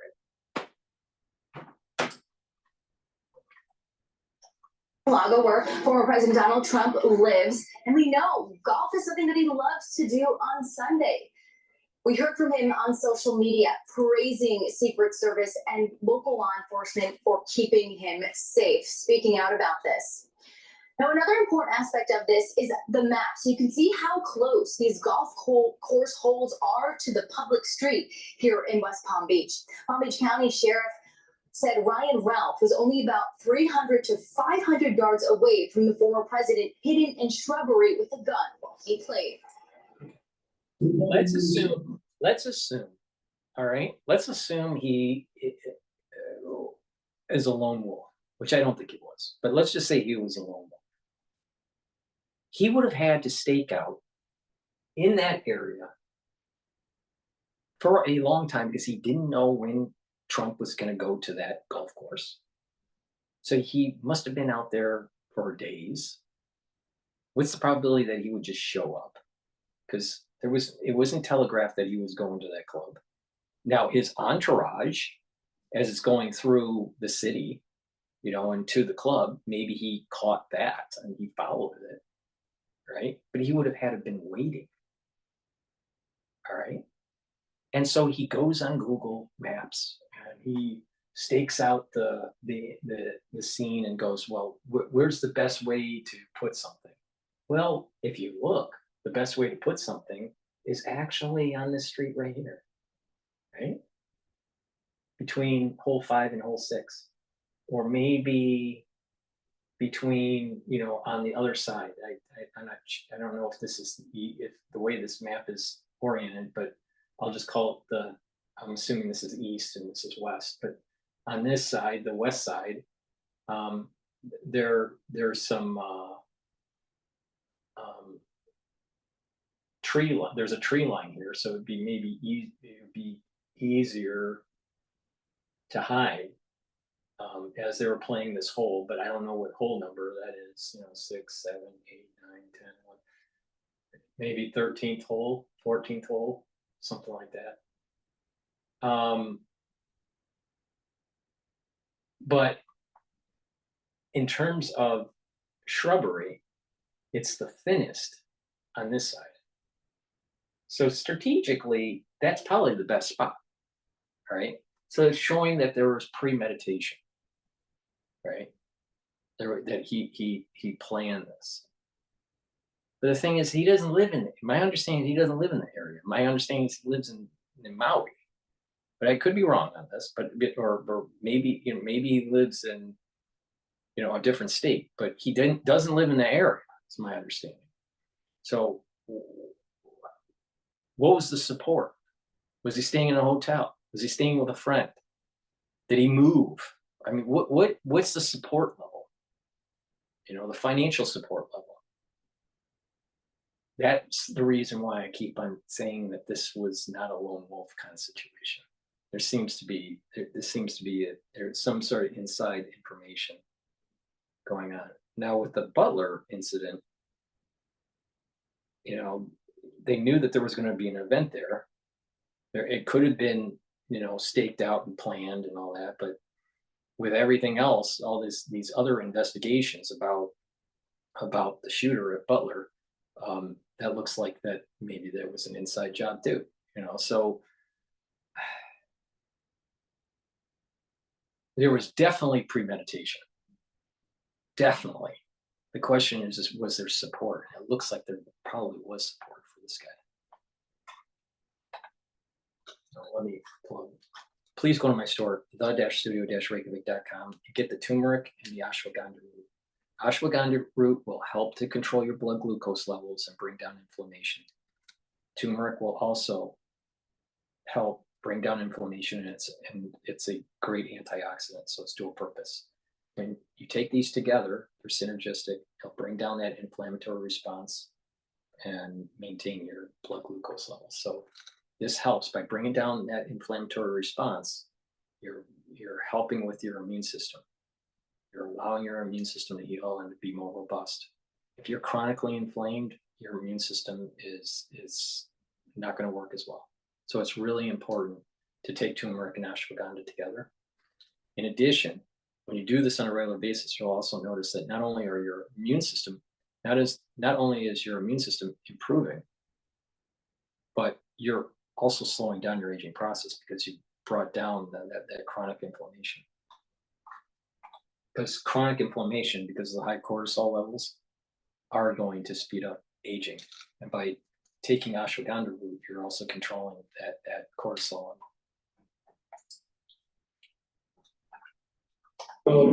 Through the golf course, so our agents will get there first, clear it. He noticed that the rifle was pointed out, our agents engaged. We are not sure right now if the individual was able to take a shot at our agents, but for sure our agents were able to engage with the subject. FBI and local law enforcement are posted at a mobile command center outside hole 5 and 6. Right now, they're processing evidence, including the rifle found on the scene. Now, in the bushes, this is where they found AK-47 style rifle. In the bushes where this guy was is a AK-47 style rifle with a scope, 2 backpacks which were hung on the fence that had ceramic tile in them, and a GoPro, which he was going to take pictures of. So those are being processed right now. Now, a witness has been a huge help to police in this investigation, who saw 58-year-old Ryan Routh run from the golf course bushes and jump into a black Nissan. The witness gave the plate number to police, who eventually pulled over that suspect on I-95 in Martin County. Vice President Kamala Harris said in a statement yesterday that she is deeply disturbed and will condemn political violence, adding, "We must all do our part to ensure this incident does not lead to any more violence." President Joe Biden commended the Secret Service and their law enforcement partners for keeping the former president safe. Now, as we heard, the acting Secret Service director will be here on the ground in West Palm Beach to do a walkthrough of the site, meet with local law enforcement officers and Secret Service. We're also waiting to hear more details on when that suspect will be in court. I'll send it back to you guys. All right, Dana Marie, thank you very much. Okay, Brooke Singman joins us now with more details about the suspect's past, including run-ins with police. Brooke? Yeah, guys, and he had a few. So former President Trump is safe following this second assassination attempt at Trump International Golf Club in West Palm Beach yesterday. Fox News obtaining this photo showing Ryan Wesley Routh, the suspected gunman, moments after his arrest. A Florida sheriff who was on the scene spoke about the suspect's demeanor when he was taken into custody. Listen. I was at the scene, and he had a very, very kind of detached, flat facial affect. Like, it wasn't bothering him. Blue lights everywhere, helicopter overhead. He never said anything that flatness look that he's talking about, that seems as though that's like the MK Ultra kind of asset. Who knows? But it's just strange. Why did I get stopped? The FBI is now taking the lead on the investigation into the scene and the suspect, who we are learning more about. So he is originally from North Carolina, and he moved to Hawaii in 2017. He does have prior arrests for drug possession, driving without a license, expired inspection, and operating a vehicle without insurance. And guys, back in 2002, he barricaded himself in his roofing company's office during a 3-hour standoff with police after a traffic stop. Routh's son telling the Daily Mail, quote, "He is not a violent person. He's a hard worker, a great dad. He's a great dude, a nice guy." Meanwhile, we are learning the suspect was interviewed by the New York Times back in 2023 when he volunteered to help Ukraine in the war with Russia. That article saying, quote, "Ryan Routh, a former construction worker from Greensboro, North Carolina, is seeking recruits from among Afghan soldiers who fled the Taliban." As of this morning, the suspect remains in custody as we are learning new details. Guys. Yeah, I think he's been arrested at least 8 times. But he's a nice guy, all right, bro? Right. Anytime you're holed up in a house in your background and that's in your resume, it's unbelievable. And on top of that, he says he's an unemployed, low-income housing builder from Hawaii. Who isn't? NBC uncovered over 100 criminal counts cases filed against him in North Carolina. So there's a lot going on. It's interesting. We were just talking to the state attorney, David Ehrenberg, down in Palm Beach County. The feds have taken over the case. But in asking what sort of charges he might be facing, attempted assassination, he said it would be hard to do that because the guy did not actually point the gun at Donald Trump because Donald Trump was not visible. Of course, keep in mind the attempt, the gunman, the guy with the gun, who did not shoot it, he didn't shoot it, but he aimed at the agent and the agent then returned fire. The one thing I want to know, and can we put up the graphic that shows the golf course? Where was the guy's car that he hopped in, the black Nissan? According to what we've heard, it was between the guy with the gun was between hole 4 and 5.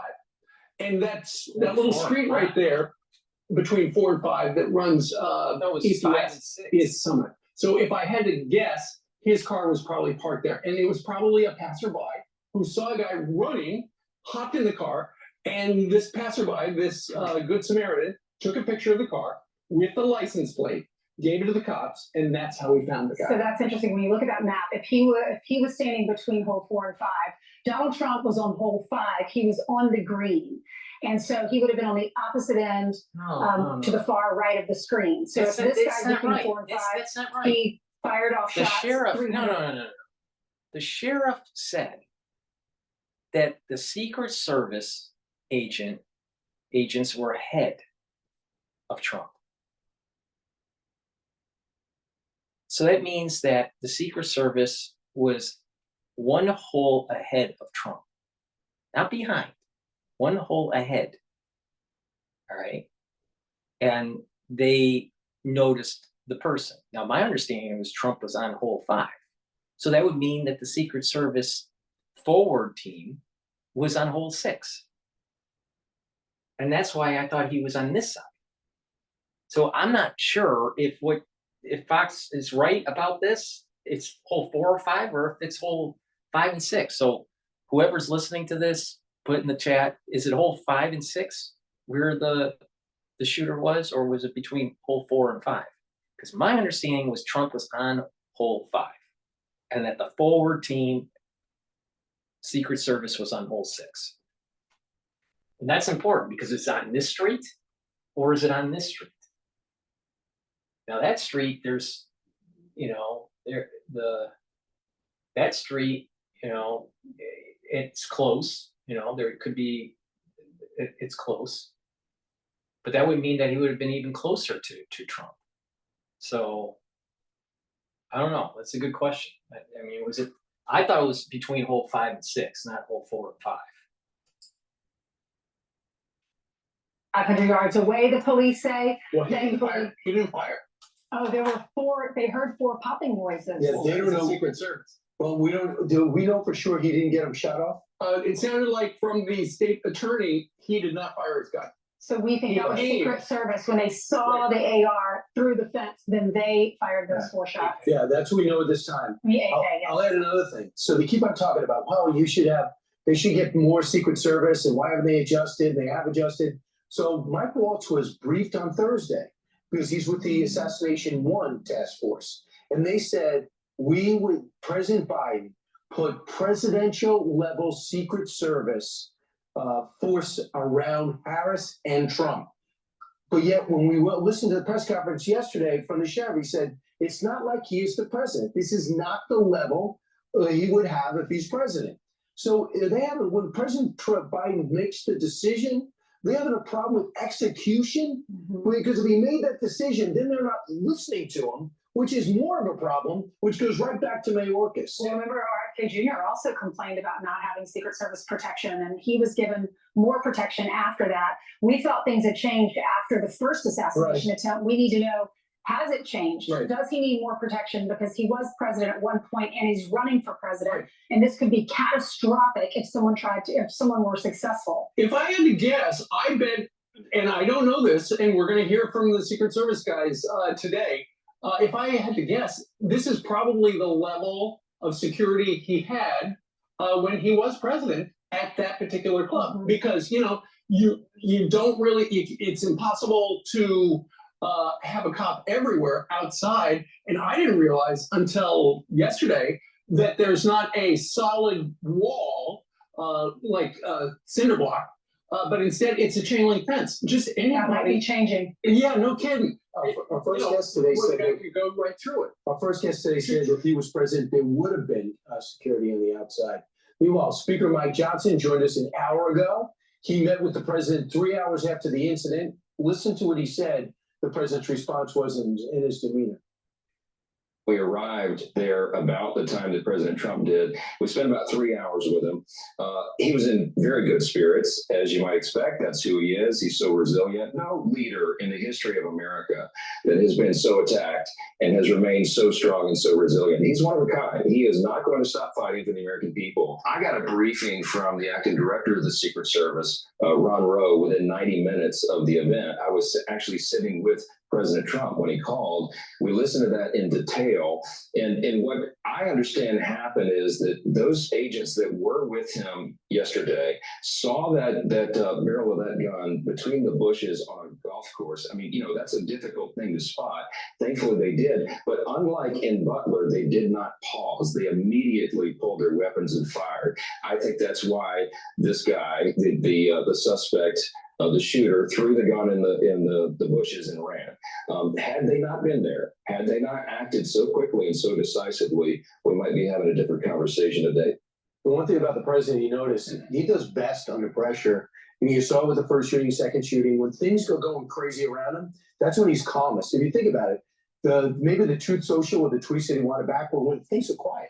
Like in the middle of the night when things are quiet. When there's stress and there's chaos around him, he has the opposite reaction. Yeah, it's like an athlete's reaction. He immediately put on social media, I'm safe and well. Nothing will slow me down. I will never surrender. I will always love you for supporting me. And hats off, as you were mentioning, to the witness, the person who took a picture of the car, took a picture of the license plate, notified police. They notified the next county because they knew the guy was driving on I-95 into Martin County. And the Martin County police officers you saw in those pictures pulled him over and they detained him. Well, and one other thing, and that is the Secret Service. Unlike in Butler, they actually had apparently a drone or drones over the golf course yesterday. Usually when they do something like that, it's tethered. Like when we were at the National Convention in Milwaukee, there was a drone tethered over the arena. So it'll be interesting to see, did that impact anything other than when we saw the car drive away? You know what that means, Steve? You probably see the video leading up to him getting the car. Right.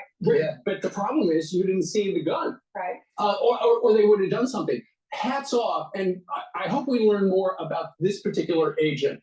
How long they've been on the force of the Secret Service and things like that, because he's just going through, he's looking around, checking the fence line, and there's a guy with a gun and he squeezed off some shots. So scary. Both What of a y'all, story. you played with President Bush, you played with Donald Trump. You'll have to share those stories coming up in the show. But right now, I'm Steve Juicy. I'm Brian Kilmeade. And I'm Ainsley Earhart. And click here to subscribe to the Fox News YouTube page.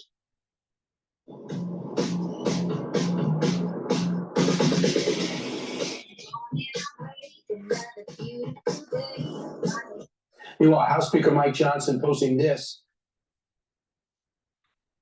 Let me do a commercial here. Please go to my store, the-studio-reykjavik.com, and get the Clarity Factor so you can focus on your work or your school. This gets rid of the brain fog. It also helps to keep those connections, the neural connections, the dendritic connections strong, get those neurotransmitters firing. So this is part of a stack for neural health. This is synergistic with NAD+, ubiquinol, C60 to help to improve your neural health. So please go to my store, the-studio-reykjavik.com, and take Clarity Factor. I take it every day. All right. Some people prefer to take it in the morning. Some people take it in the mid-afternoon. It's up to you, but you should be taking it every day. I have a great product on the store. It's the olive leaf extract. This is a dual purpose product. This helps to improve your immune system and your cardiovascular health. It brings down inflammation, so it's improving the immune system that way. And it's helping the cardiovascular health by bringing down LDL levels and raising your HDL levels. That way you're controlling your cholesterol better. You don't want to go down a statin route. A lot of people in the United States have poor cholesterol, have a high cholesterol rating, and that could push them to a point where they may need medication and be on statin. You don't want to go down that route. If you follow what I do, you will not need a statin. And that is proper diet, proper exercise. All right, so reduce your intake of cholesterol. Take oatmeal, so you're binding the cholesterol and you're excreting it through your feces. And take supplements that will lower your LDL levels and increase your HDL levels. I have olive leaf extract to help you with that. So please go to my store, the-studio-reykjavik.com. I have just told you a way to stay away from statins. All right. So, take my advice or don't take my advice. But believe me, if you go down the statin route, you're going to wish you took my advice, because statins are not good for you. Please go to my store and get the powdered probiotic. I also have a VeggieCat version, but you need to take a probiotic daily. There's a scooper in here. You just mix it with your food. I mix it with my hummus every day, and or you can mix it with water. But you should be taking it every day. And with a good probiotic, what's going to happen is you're going to have better gut health. You're going to have better digestion. You're going to be able to absorb those nutrients better. You're going to have better metabolism. You're going to have better communication between your gut and your liver and your gut and your brain. Brain health is correlated to your gut. And if you have a good probiotic and you're doing it regularly, you're bringing down that inflammatory response in your gut and you're improving your immune system. Chronic inflammation of the gut is going to cause metabolism issues. It's going to cause endocrine disruption. It could cause damage to the inner lining of your gut and cause cancers. So it's important to bring down that inflammation, improve your immune system, and reduce the chances of disease of the gut. So please go to my store, the-studio-reykjavik.com, and get the probiotic. This is a great way to improve your health. All right. A lot of people don't realize skin health is a manifestation of the health of your gut. If you have bad gut, you most likely have bad skin.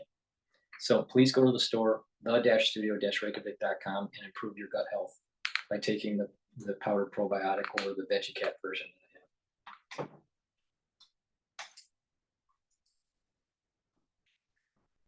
Photo from Mar-a-Lago yesterday, where he visited with Donald Trump right after the second assassination attempt at his golf course nearby. Speaker Johnson joins us now to react.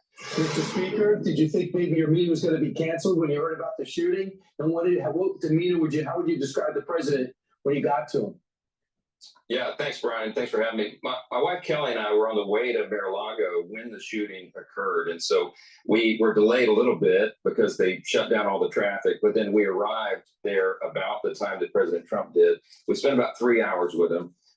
He was in very good spirits, as you might expect. That's who he is. He's so resilient that we were really grateful to see him.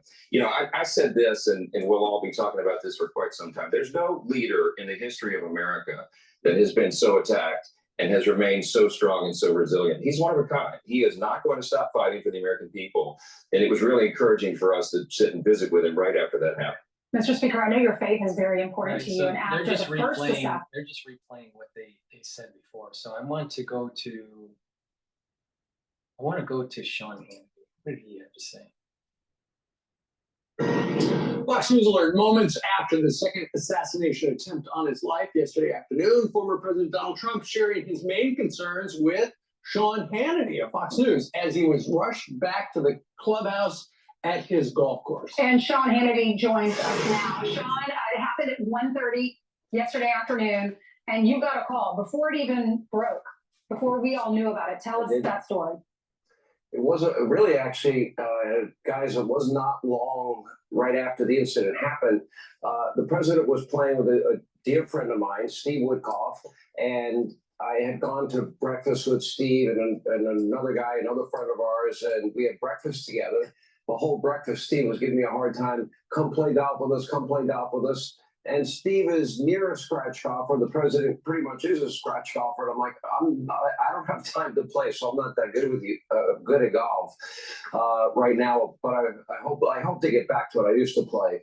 And so he goes off and plays. My phone rings. Maybe before Donald two, Trump, right after their the first incident face-to-face happened, meeting in his presidential election, in their the first clubhouse, face-to-face and meeting he told me what ever. had happened, and he said that 4 shots had gone off. They heard it. It was pop, pop, pop, pop. That's how he described it, and he was absolutely, positively blown away by how quickly the Secret Service got on the president, got him off the golf course, how quickly tripods were set up by sharpshooters within the Secret Service, and how professional they were. He will tell his entire story tonight on Hannity. There are a couple of things. I was listening to Brian's interview with the sheriff that law enforcement in Florida is so much better than it is in New York. They don't buy into this woke, defund, dismantle, no bail law, idiocy and insanity. They take law and order very seriously down here, and I praise the sheriff and I praise everybody in the Secret Service. But there is something we have to examine very closely here. After a conversation I had with Governor DeSantis last night, it really struck me. I said, Governor, you played that golf course. Tell me a little bit more about it. And he was describing how there are 2 holes, a par 3 and a par 4. The par 4 is a drivable par 4. And what he described to me was the area closest to where this fence is that we keep hearing about, that is surrounded in this treed area. And what is really disconcerting to me, if you go back to Butler, remember, we were told by the Secret Service, the people who are making the decisions what the perimeter around the president ought to be, not the guys that are willing to dive on the president, put their life in harm's way and die to protect him, but the people that are responsible for making sure that perimeter is closed.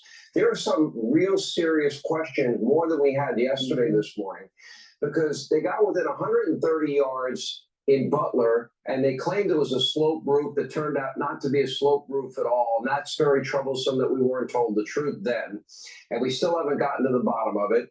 We know that Connecticut Senator Blumenthal said Americans will be shocked. They will be appalled when they learn about the failures in Butler.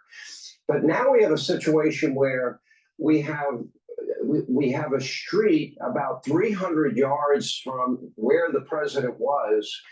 And what's very disconcerting to me is, how is it possible that nobody was watching that street? And the way Governor DeSantis described this to me was, if you ever see a picture of Donald Trump playing golf, it's a photographer in that treed area by the fence that we keep hearing about, that's the area where they're going to get the picture. Right. They're not going to get it anywhere else on the golf course. Well, that would also be the area that if you are a shooter, that you have the closest proximity to now a top presidential candidate, former president. And that kind of bothered me during the press conference yesterday when they said, well, there would have been more protection if he was the president. There was a recent assassination attempt just 60 some odd days ago. He's a top presidential contender. We're 51 days away from a presidential election.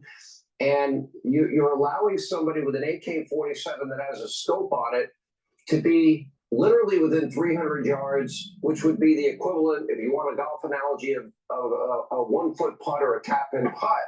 So there is a major failure here if they're not covering that street and making sure nobody gets in the bushes, let alone with an AK-47 and 2 backpacks and a GoPro and everything else we know that this guy had. It's scary. I will tell you this. I think as close as Butler was, this is so eerie. This guy got very close to killing the president. If it weren't for one Secret Service agent, spotting the rifle and taking the shot. This guy gets a shot off. This is a very different story Quickly, today. tell us the story. I heard you share it on radio about the town hall, how your last town hall with Donald Trump was different.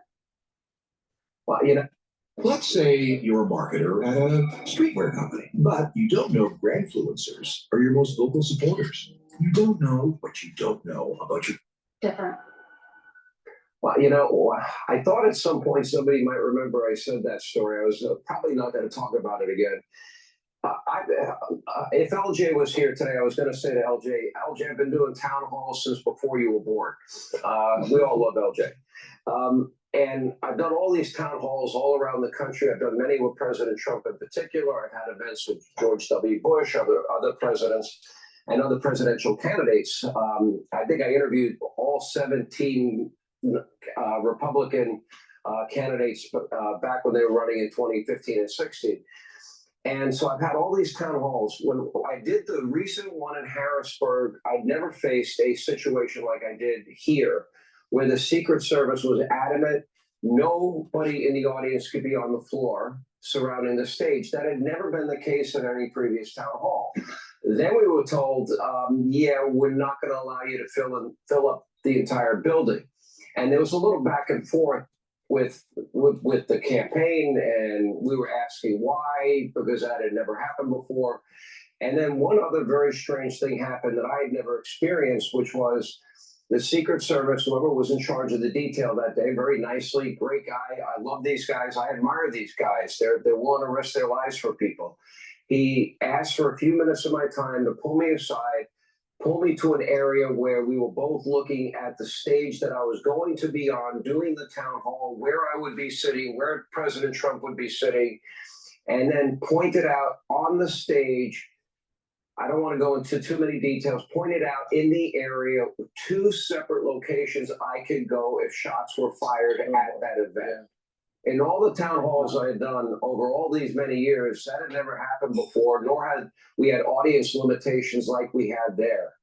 Wow. So that was pretty odd, which tells me, if I was going to make a conclusion, there are actionable threats that probably, and this is what Director Ray is talking about every time he goes before Congress. Indeed. And folks, tune in to Sean's show tonight, 9 p.m. Eastern time, where he will talk with the former president about what went down yesterday. Yeah, thanks so much. I'm Steve Ducey. I'm Brian Kilmeade. And I'm Ainsley Earhart. And click here to subscribe to the Fox News YouTube page to catch our hottest interviews and most compelling analysis.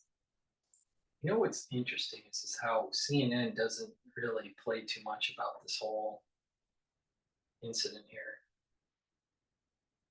I want to play the sheriff. That's on CNN. All right, so soon this morning, we expect to see the suspect in the apparent assassination attempt on Donald Trump in his first court appearance. It's unclear what charges he will face, but we're expected to learn more about that today. Wesley Routh was taken into custody following the shooting incident with Secret Service Sunday. He was stopped, you see a picture there, stopped on the highway in nearby Martin County. Joining us right now is Martin County, Florida Sheriff William Snyder. Sheriff, thank you very much for coming on. How did you catch, stop him, and take this man into custody? Good morning, Kate. Well, what happened is this. After the attempted assassination of President Trump, we received the ball over be on the lookout from the Palm Beach County Sheriff's Office. We had a vehicle description and a tag. We immediately deployed to the interstate. We are the border county to Palm Beach County. And so we put all our resources up on the interstate, helicopter, everything we had. And fortunately, one of my road patrol deputies saw the vehicle, followed it for a couple miles, waited till we call them pinch vehicles, big trucks with heavy front end bumpers, and we forced the vehicle to a stop. I-95 conducted a felony stop, brought him out of the vehicle, and safely apprehended. Can you describe for me his demeanor, how he acted when he was picked up? I heard you call it perplexing this morning. Yeah, I was there right after the stop, and it was perplexing. You know, somebody who actually at the time we weren't positive that we had the suspect, we had the vehicle, we thought we had him, but his facial affect was so flat his demeanor was relaxed. I honestly thought it looked like somebody who had just left the church picnic and was on his way home. And the interstate was calling with law enforcement. SWAT team had gotten out there, rifles, helicopter, I-95 shut down, a bomb dog, everything was there. And he was as calm as really as if he was going for dinner. Well, all that we have heard so far in the reporting is that he is not talking to investigators. Did he say anything at all during any of these interactions when you picked him up? No, it really was the oddest part of it. He never asked the question, why are you stopping? What's going on? We're used to stopping people on I-95 all the time. We're known as the wrong exit county. Don't commit a crime and go to Martin. And I would have expected he would have said, what's this about? I didn't do anything, you guys, or whatever. Not a thing. He was just calm and good to go. Anything in the car about the car that was noteworthy that you can tell us about? Yeah, I think what was noteworthy about the car was how not noteworthy it was. It's just the ideal car to slip through traffic. I-95, heavily traveled. It was really God's blessing, I think. First of all, that President Trump wasn't hit. And second of all, that we were able to find him as fast as we did and, prevent the anxiety. I just have this feeling that he is a CIA asset. You do all these pictures of, recruiting for Ukraine and make it seem like he's a little off, a little crazy, make it plausible that he's a little off. Something's not right. Too calm. Even Oswald was calm when he was in the police custody. Another kind of feature, because they feel as though they're part of an organization that will protect them. Be interesting what transpires with this guy. He looks like an asset. For the Trump family, a killer on the loose. It was good all around. What questions? This is a federal investigation now. Your job was to pick this guy up, pick up a suspect, and turn him over to the FBI so they can take on the investigation. Now, what are your questions, Sheriff, about all of this as this investigation now continues? I think the first question, obviously, that they'll want is this a conspiracy? Did this guy act alone? Was he a lone wolf? Possible. Or was he sent by some group to get the president of the United States? I mean, I understand there's a rifle, there was optics on the rifle. That's pretty serious. That wasn't somebody who just woke up and thought, well, let me see what I'm doing. We understand he's not from the area. So are we tracking with a conspiracy? That's the question that I think has to be answered, because if it is a conspiracy, there are other people out there that we have to get to. Right. Martin County Sheriff William Snyder, your team, you guys did your job yesterday. Thank you so much for coming on. The thing is that she's wishing that Trump got hit, because everything about CNN is anti-Trump. Please go to my store, the-studio-reykjavik.com, and get the lignans. Lignans is a great powder that you mix with your food or with water. It helps to boost up your immune system. In addition, it will help to improve your hormonal health. So it's for males and females. You just mix the powder with your food or with water. Take it every day. It's really important to boost up your immune system. I have given you detailed reasons of why this is important. All right, especially in the aftershock of 2020. Our immune systems are trashed because of the event that we went through, either through the pathogen or through the inoculation of both. It is important to boost up your immune system. Everyone's risk factors have gone up because we have a weakened immune system. So please go to the store, the-studio-reykjavik.com. The link is in the description of this video. Click the link, go to the store, and purchase lignans. It's a very high quality product. You should be taking it every day to improve your immune system. Omega-3, important to control your lipid profile. It will lower your LDL and it helps to increase your HDL. Omega-3 is also a way to prevent your red blood cells from sticking too much. So it'll help to prevent clots. So please go to the store, the-studio-reykjavik.com. Take the omega-3 every day to help to improve your lipid profile. It is synergistic with the nattokinase and the olive leaf extract to help to improve your cardiovascular health. Good night formula. I mean, every time you watch CNN, you know, you can't sleep. So please go to the store, the-studio-reykjavik.com, and get the good night formula. It'll help you to get into 3 cycles of REM sleep and deep sleep. That's important to help to detoxify the body, to be well rested, and to consolidate memory. If you have chronic deprivation of sleep, you have a chance of increasing your chances of dementia and increased you're going to accelerate the aging process. All right. So please go to the store, the-studio-reykjavik.com, and get the good night formula.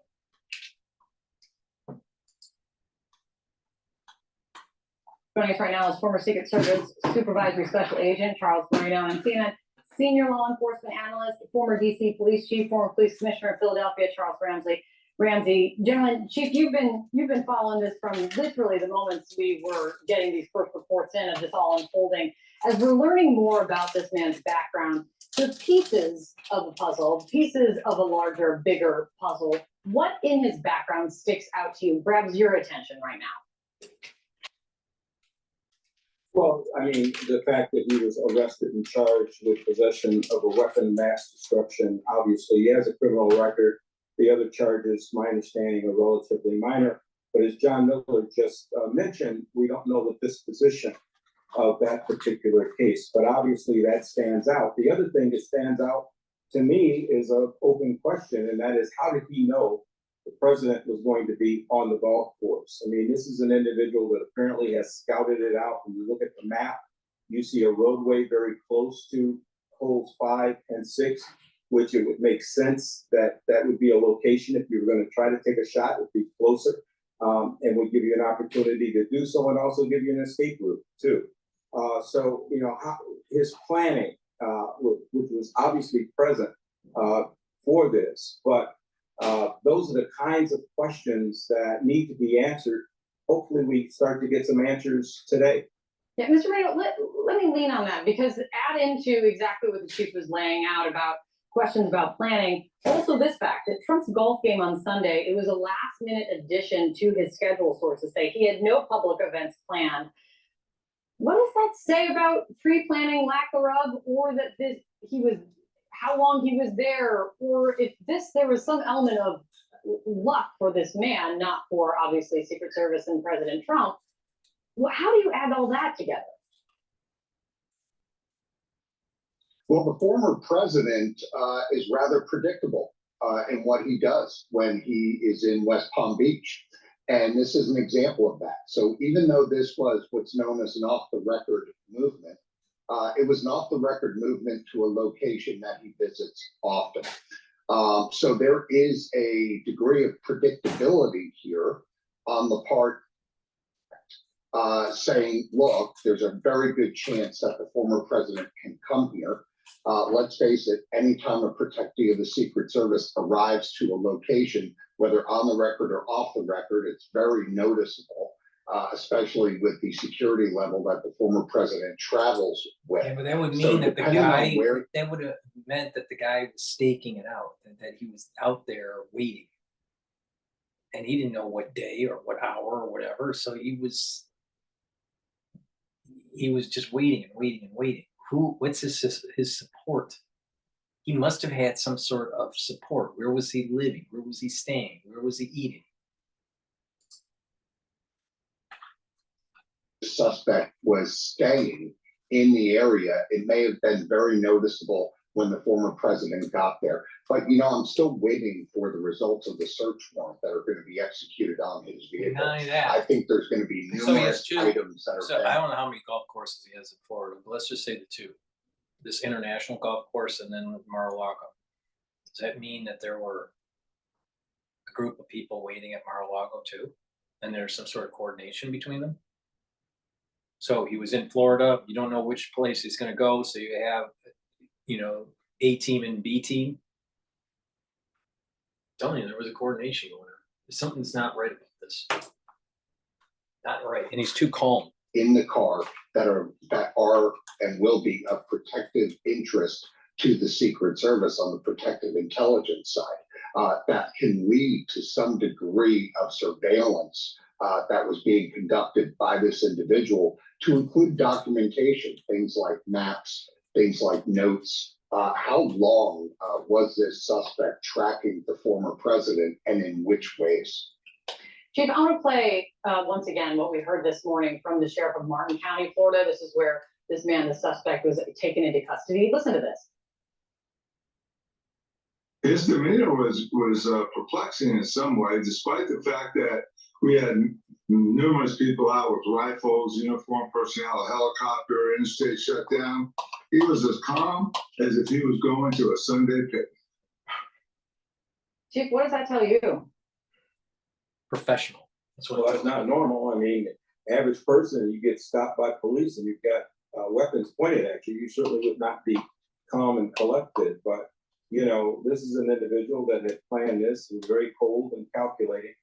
And so it's not surprising that his reaction would be like that.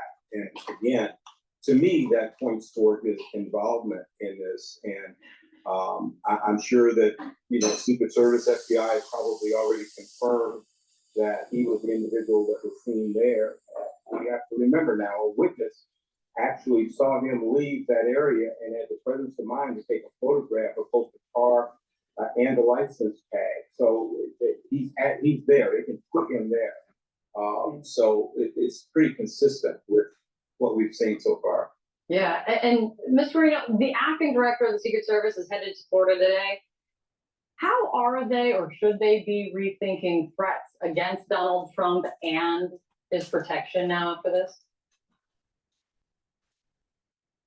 Yeah, well, the quick question here is, do the resources and operational planning of the Secret Service around the former president match the actual threat level? And that's a question that the acting director and others are going to have to answer for Congress and the American public.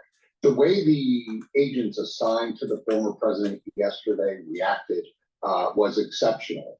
They were doing their jobs. They were out in advance, a couple of holes ahead of the former president.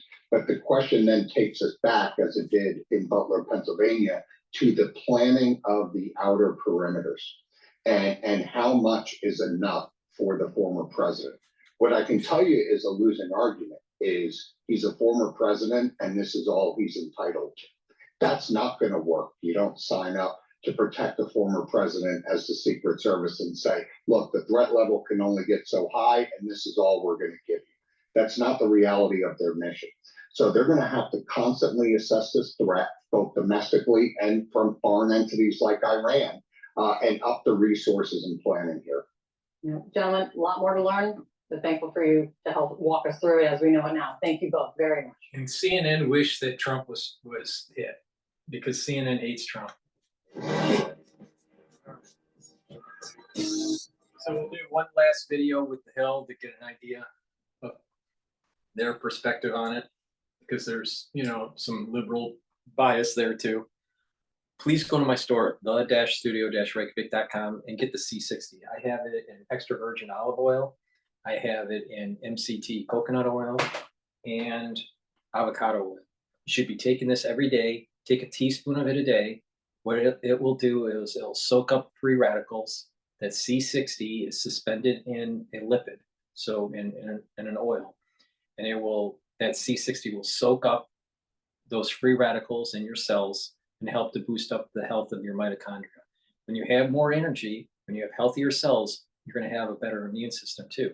So your tissues are going to be performing better, your organs are going to be performing better, and your immune system is going to be performing better. When you take this on a regular basis, take it every day, teaspoon of it a day, and you're soaking up those free radicals, you're going to notice that you're aging slower.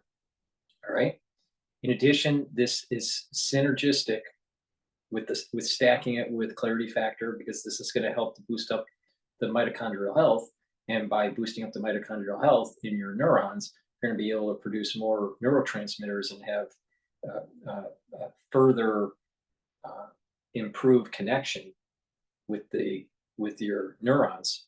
So you can think faster, you have better memory, you have better coordination of your muscles and balancing. Really important as you age. So it's synergistic with C60, or C60 is synergistic with clarity factor. It's also synergistic with ubiquinol. Ubiquinol is also another antioxidant. Synergistic with turmeric, which is another antioxidant. It's also synergistic with resveratrol to help to improve that mitochondrial health. So C60 is a major component to improve your body, and it's a major pillar of the anti-aging protocol and the longevity protocol. Really important. We can take lessons learned from the longevity crowd and the anti-aging crowd to improve our cells and our tissues, our organs, and our immune system. So please go to the store, get the C60 in extra virgin olive oil, avocado oil, or coconut oil. Take a teaspoon of it a day. Take it with some of the other things that I've been mentioning. Go to my store, the-studio-reykjavik.com. I have it in a 2 ounce, a 4 ounce, and an 8 ounce configuration. I also have a product that is a detoxifier. Zeolite helps to detoxify heavy metals, toxins, and chemicals out of your body. It is a negatively charged molecule that will attach to positively charged molecules, and then you excrete it, you urinate it through about 6 to 8 hours. You should take a few of these drops underneath your tongue and then swallow with filtered water. All right, do it every day. And that way you're soaking up those chemicals and toxins and getting them out of your body. A lot of people have never detoxified their body, quote, officially. It's important to do, and if you do it regularly, you're going to improve your endocrine system, you're going to improve your exocrine system, you're going to improve your immune system, you're going to improve the health of your tissues. So it's important to do. If you're on medication, you should talk to your healthcare provider and tell them that you want to go on zeolite. Why? Because you want to make sure that zeolite is not binding to your medication and bringing down your dosage level. So if you're going to be detoxifying your body and you are on medication, you need to talk to your healthcare provider. Talk to your doctor if you are on medication, if you want to take zeolite. If you're not on medication, just go to the store and get the zeolite and start detoxifying your body. But if you are on medication, you need to talk to your doctor before you start using zeolite, because they may need to adjust your medication dosage. It's very good to detoxify your body. We are bombarded by chemicals, toxins, heavy metals in our food, in our water, and in our air that we breathe. So, and pesticides and everywhere we go, there are what are called forever chemicals. You can get those forever chemicals out of your body. First, you start with the source. How are they getting into your body? A lot of them are getting into your body through unfiltered water, processed foods, overly pesticide produce. Well, filter your water. Start eating organic. Start washing your vegetables and all that. If you're growing a garden, that's even better. And just stay away from those processed foods. Right? Eat healthy, eat better, and filter your water. That will go a long way in preventing stuff getting into your body. Now you got to focus on what's in your body, and that's when you start doing different types of detoxing. Zeolite is a way to detoxify those chemicals, to bind and then to urinate it out. Other detoxifying methods are colon cleanses, liver cleanses, kidney cleanses. So there are different methods, and they all have their niche, but take zeolite to bind those chemicals and toxins to get them out of your body, especially PFAS and PFAS. So please go to my store, the-studio-reykjavik.com, and get the zeolite.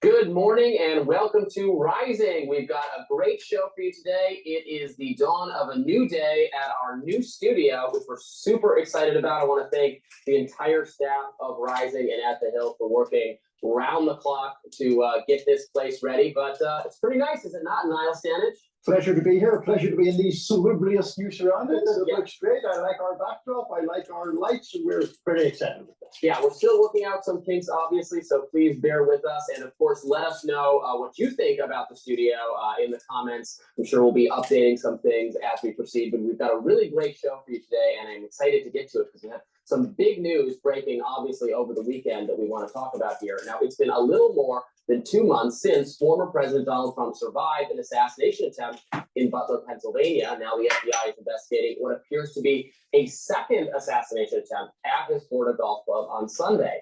The Secret Service spotted a rifle barrel poking out of a fence, and agents fired at a man hiding in the bushes along the perimeter of the Trump International Golf Club.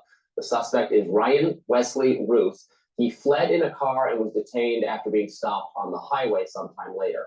Now, the suspect's ex-posts in the past showed a tendency for violent rhetoric in the weeks after Russia's invasion of Ukraine in 2022. Routh posted on then what was called Twitter, "I am willing to fly to Krakow and go to the border of Ukraine to volunteer and fight and die." The Trump campaign communications director said in a statement, President Trump is safe following gunshots in his vicinity. Palm Beach County Sheriff Rick Bradshaw said a witness told them they saw a guy run out of the bushes and jump into a black Nissan. Now, Donald Trump was playing golf at the time, 300 to 500 yards away from the suspect. Law enforcement say they found an AK-47 style rifle, a GoPro camera, and backpacks where Routh was positioned. Donald Trump thanked Secret Service on Truth Social. Quote, "I would like to thank everyone for your concern and well wishes. It was certainly an interesting day. I want to thank the U.S. Secret Service, Sheriff Rick Bradshaw, and his Office of Brave and Dedicated Patriots, and all of law enforcement for the incredible job done today at Trump International in keeping me as the 45th President of the United States and the Republican nominee in the upcoming presidential election safe." Routh has a criminal record dating back to at least 2002, when he was convicted in Guilford County, North Carolina, on one felony count of possession of a weapon of mass destruction, according to state court records. But Secret Service is under scrutiny again. Say that one more time and talk up a little bit. So, how does it say what happened and for future reference, is there any golf course? Well, you got to understand the golf course is surrounded by shrubbery. So when somebody gets into the shrubbery, they're pretty much out of sight, right? And at this level that he is at right now, he's not the city president. If he was, we would have had this entire golf course around him. But because he's not, the security is limited to the areas that the Secret Service deems possible. So I would imagine that the next time he comes to the golf course, there'll probably be a little bit more people around the perimeter.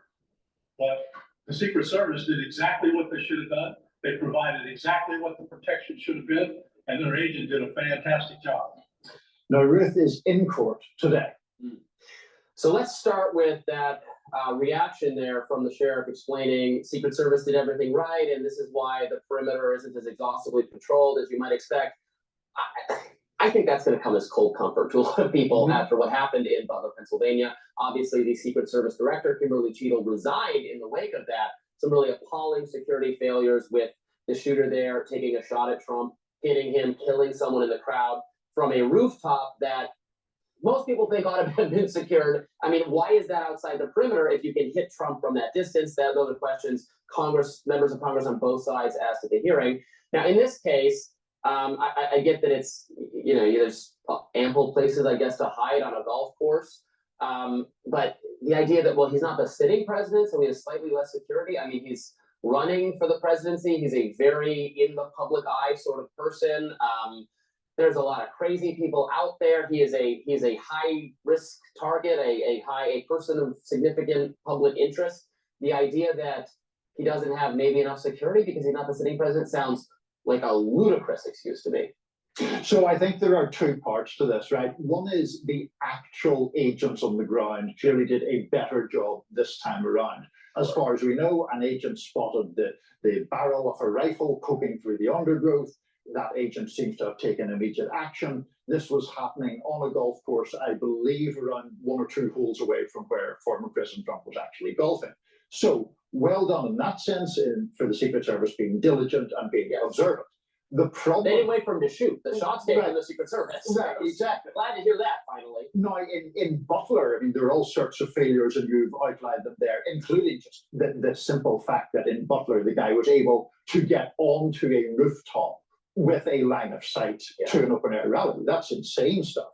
Now, there is a separate question, I agree, about the broad protection for Trump. As a former president and someone with a 50-50 shot of becoming the next president.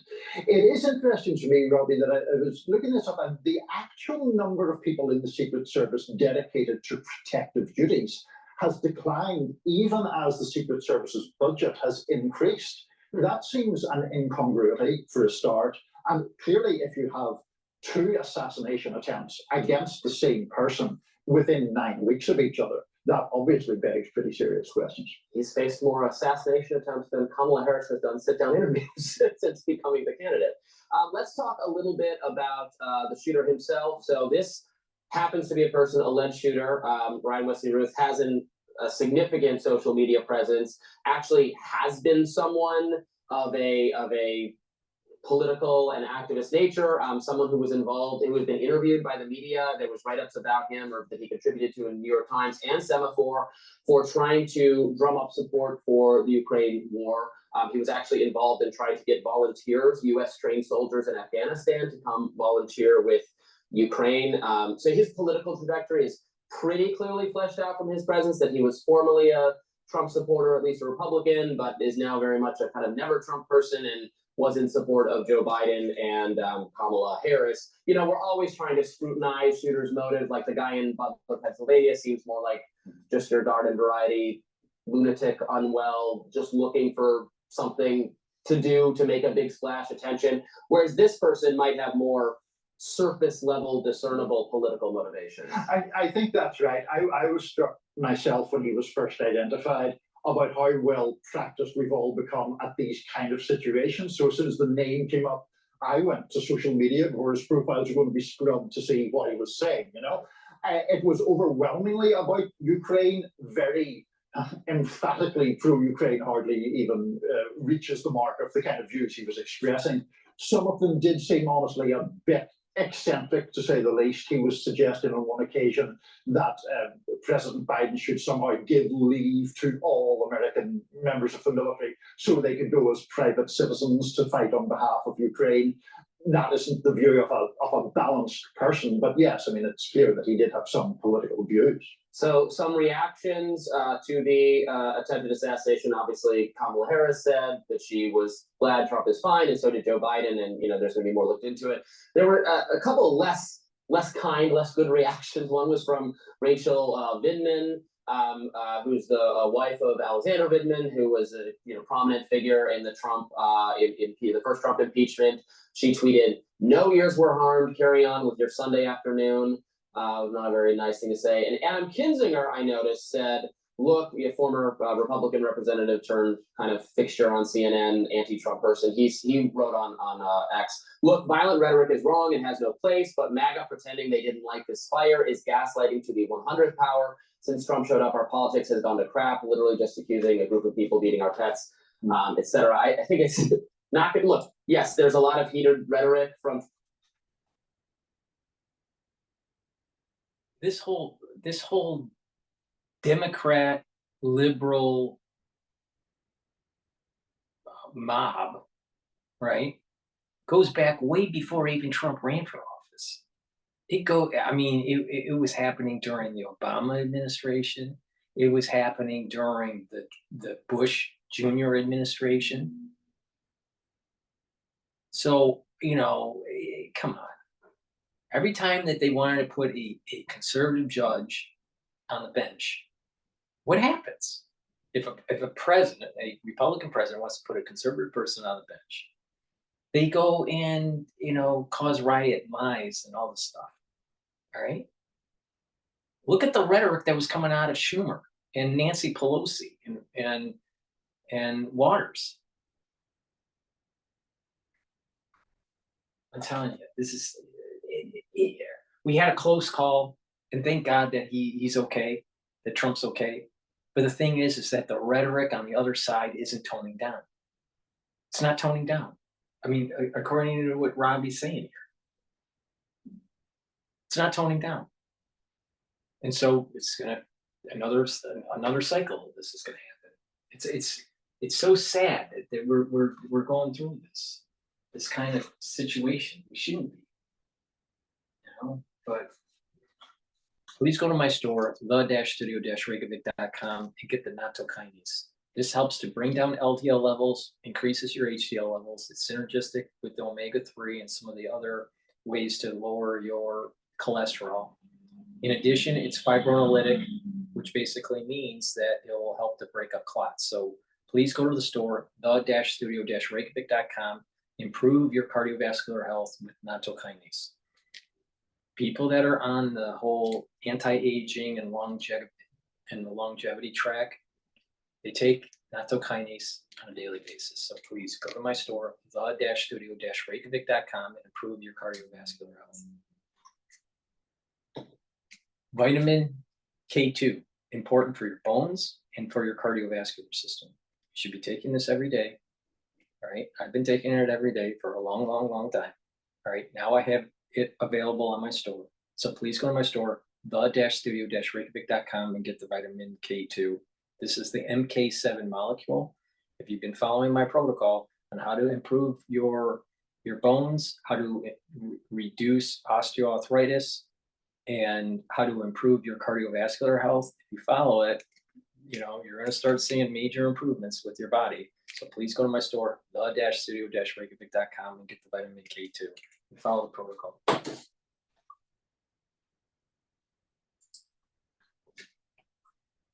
And on both sides and on all sides. But in this case, I think it's weird to I'm sure MAG people are going to say that heated rhetoric from Democrats or the media, whatever, contributes to that. And I'll push back on that when they say that, because I think heated rhetoric is very lazily attributed to being the cause of people committing violence. But it seems wrong here to say that, it's actually Trump's fault that someone targeted him for the crazy things he says. I think there's a whole separate conversation to be had about the heated rhetoric and inflammatory rhetoric. I think we disagree in that I don't think it's symmetrical. I don't think the left does it as much as the right, or the people who do it on the left are these sort of media characters rather than former presidents of the United States.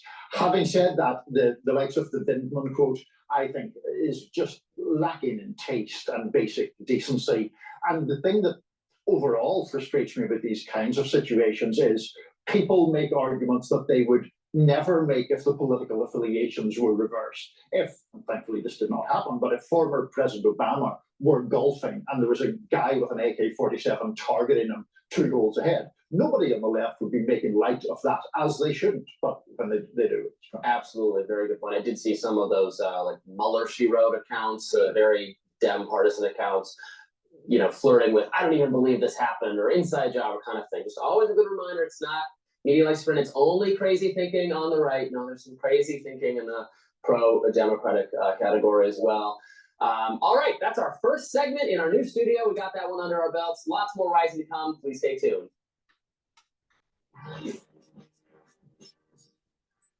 All right.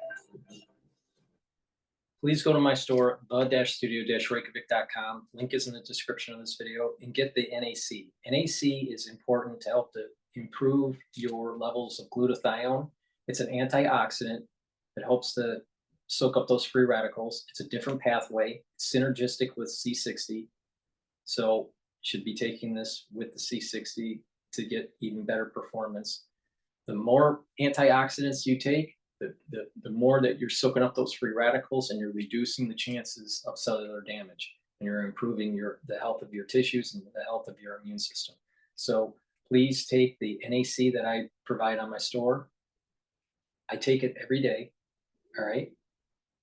Now I finally can provide it to you on my, on my store. So please take the NAC, improve your glutathione levels.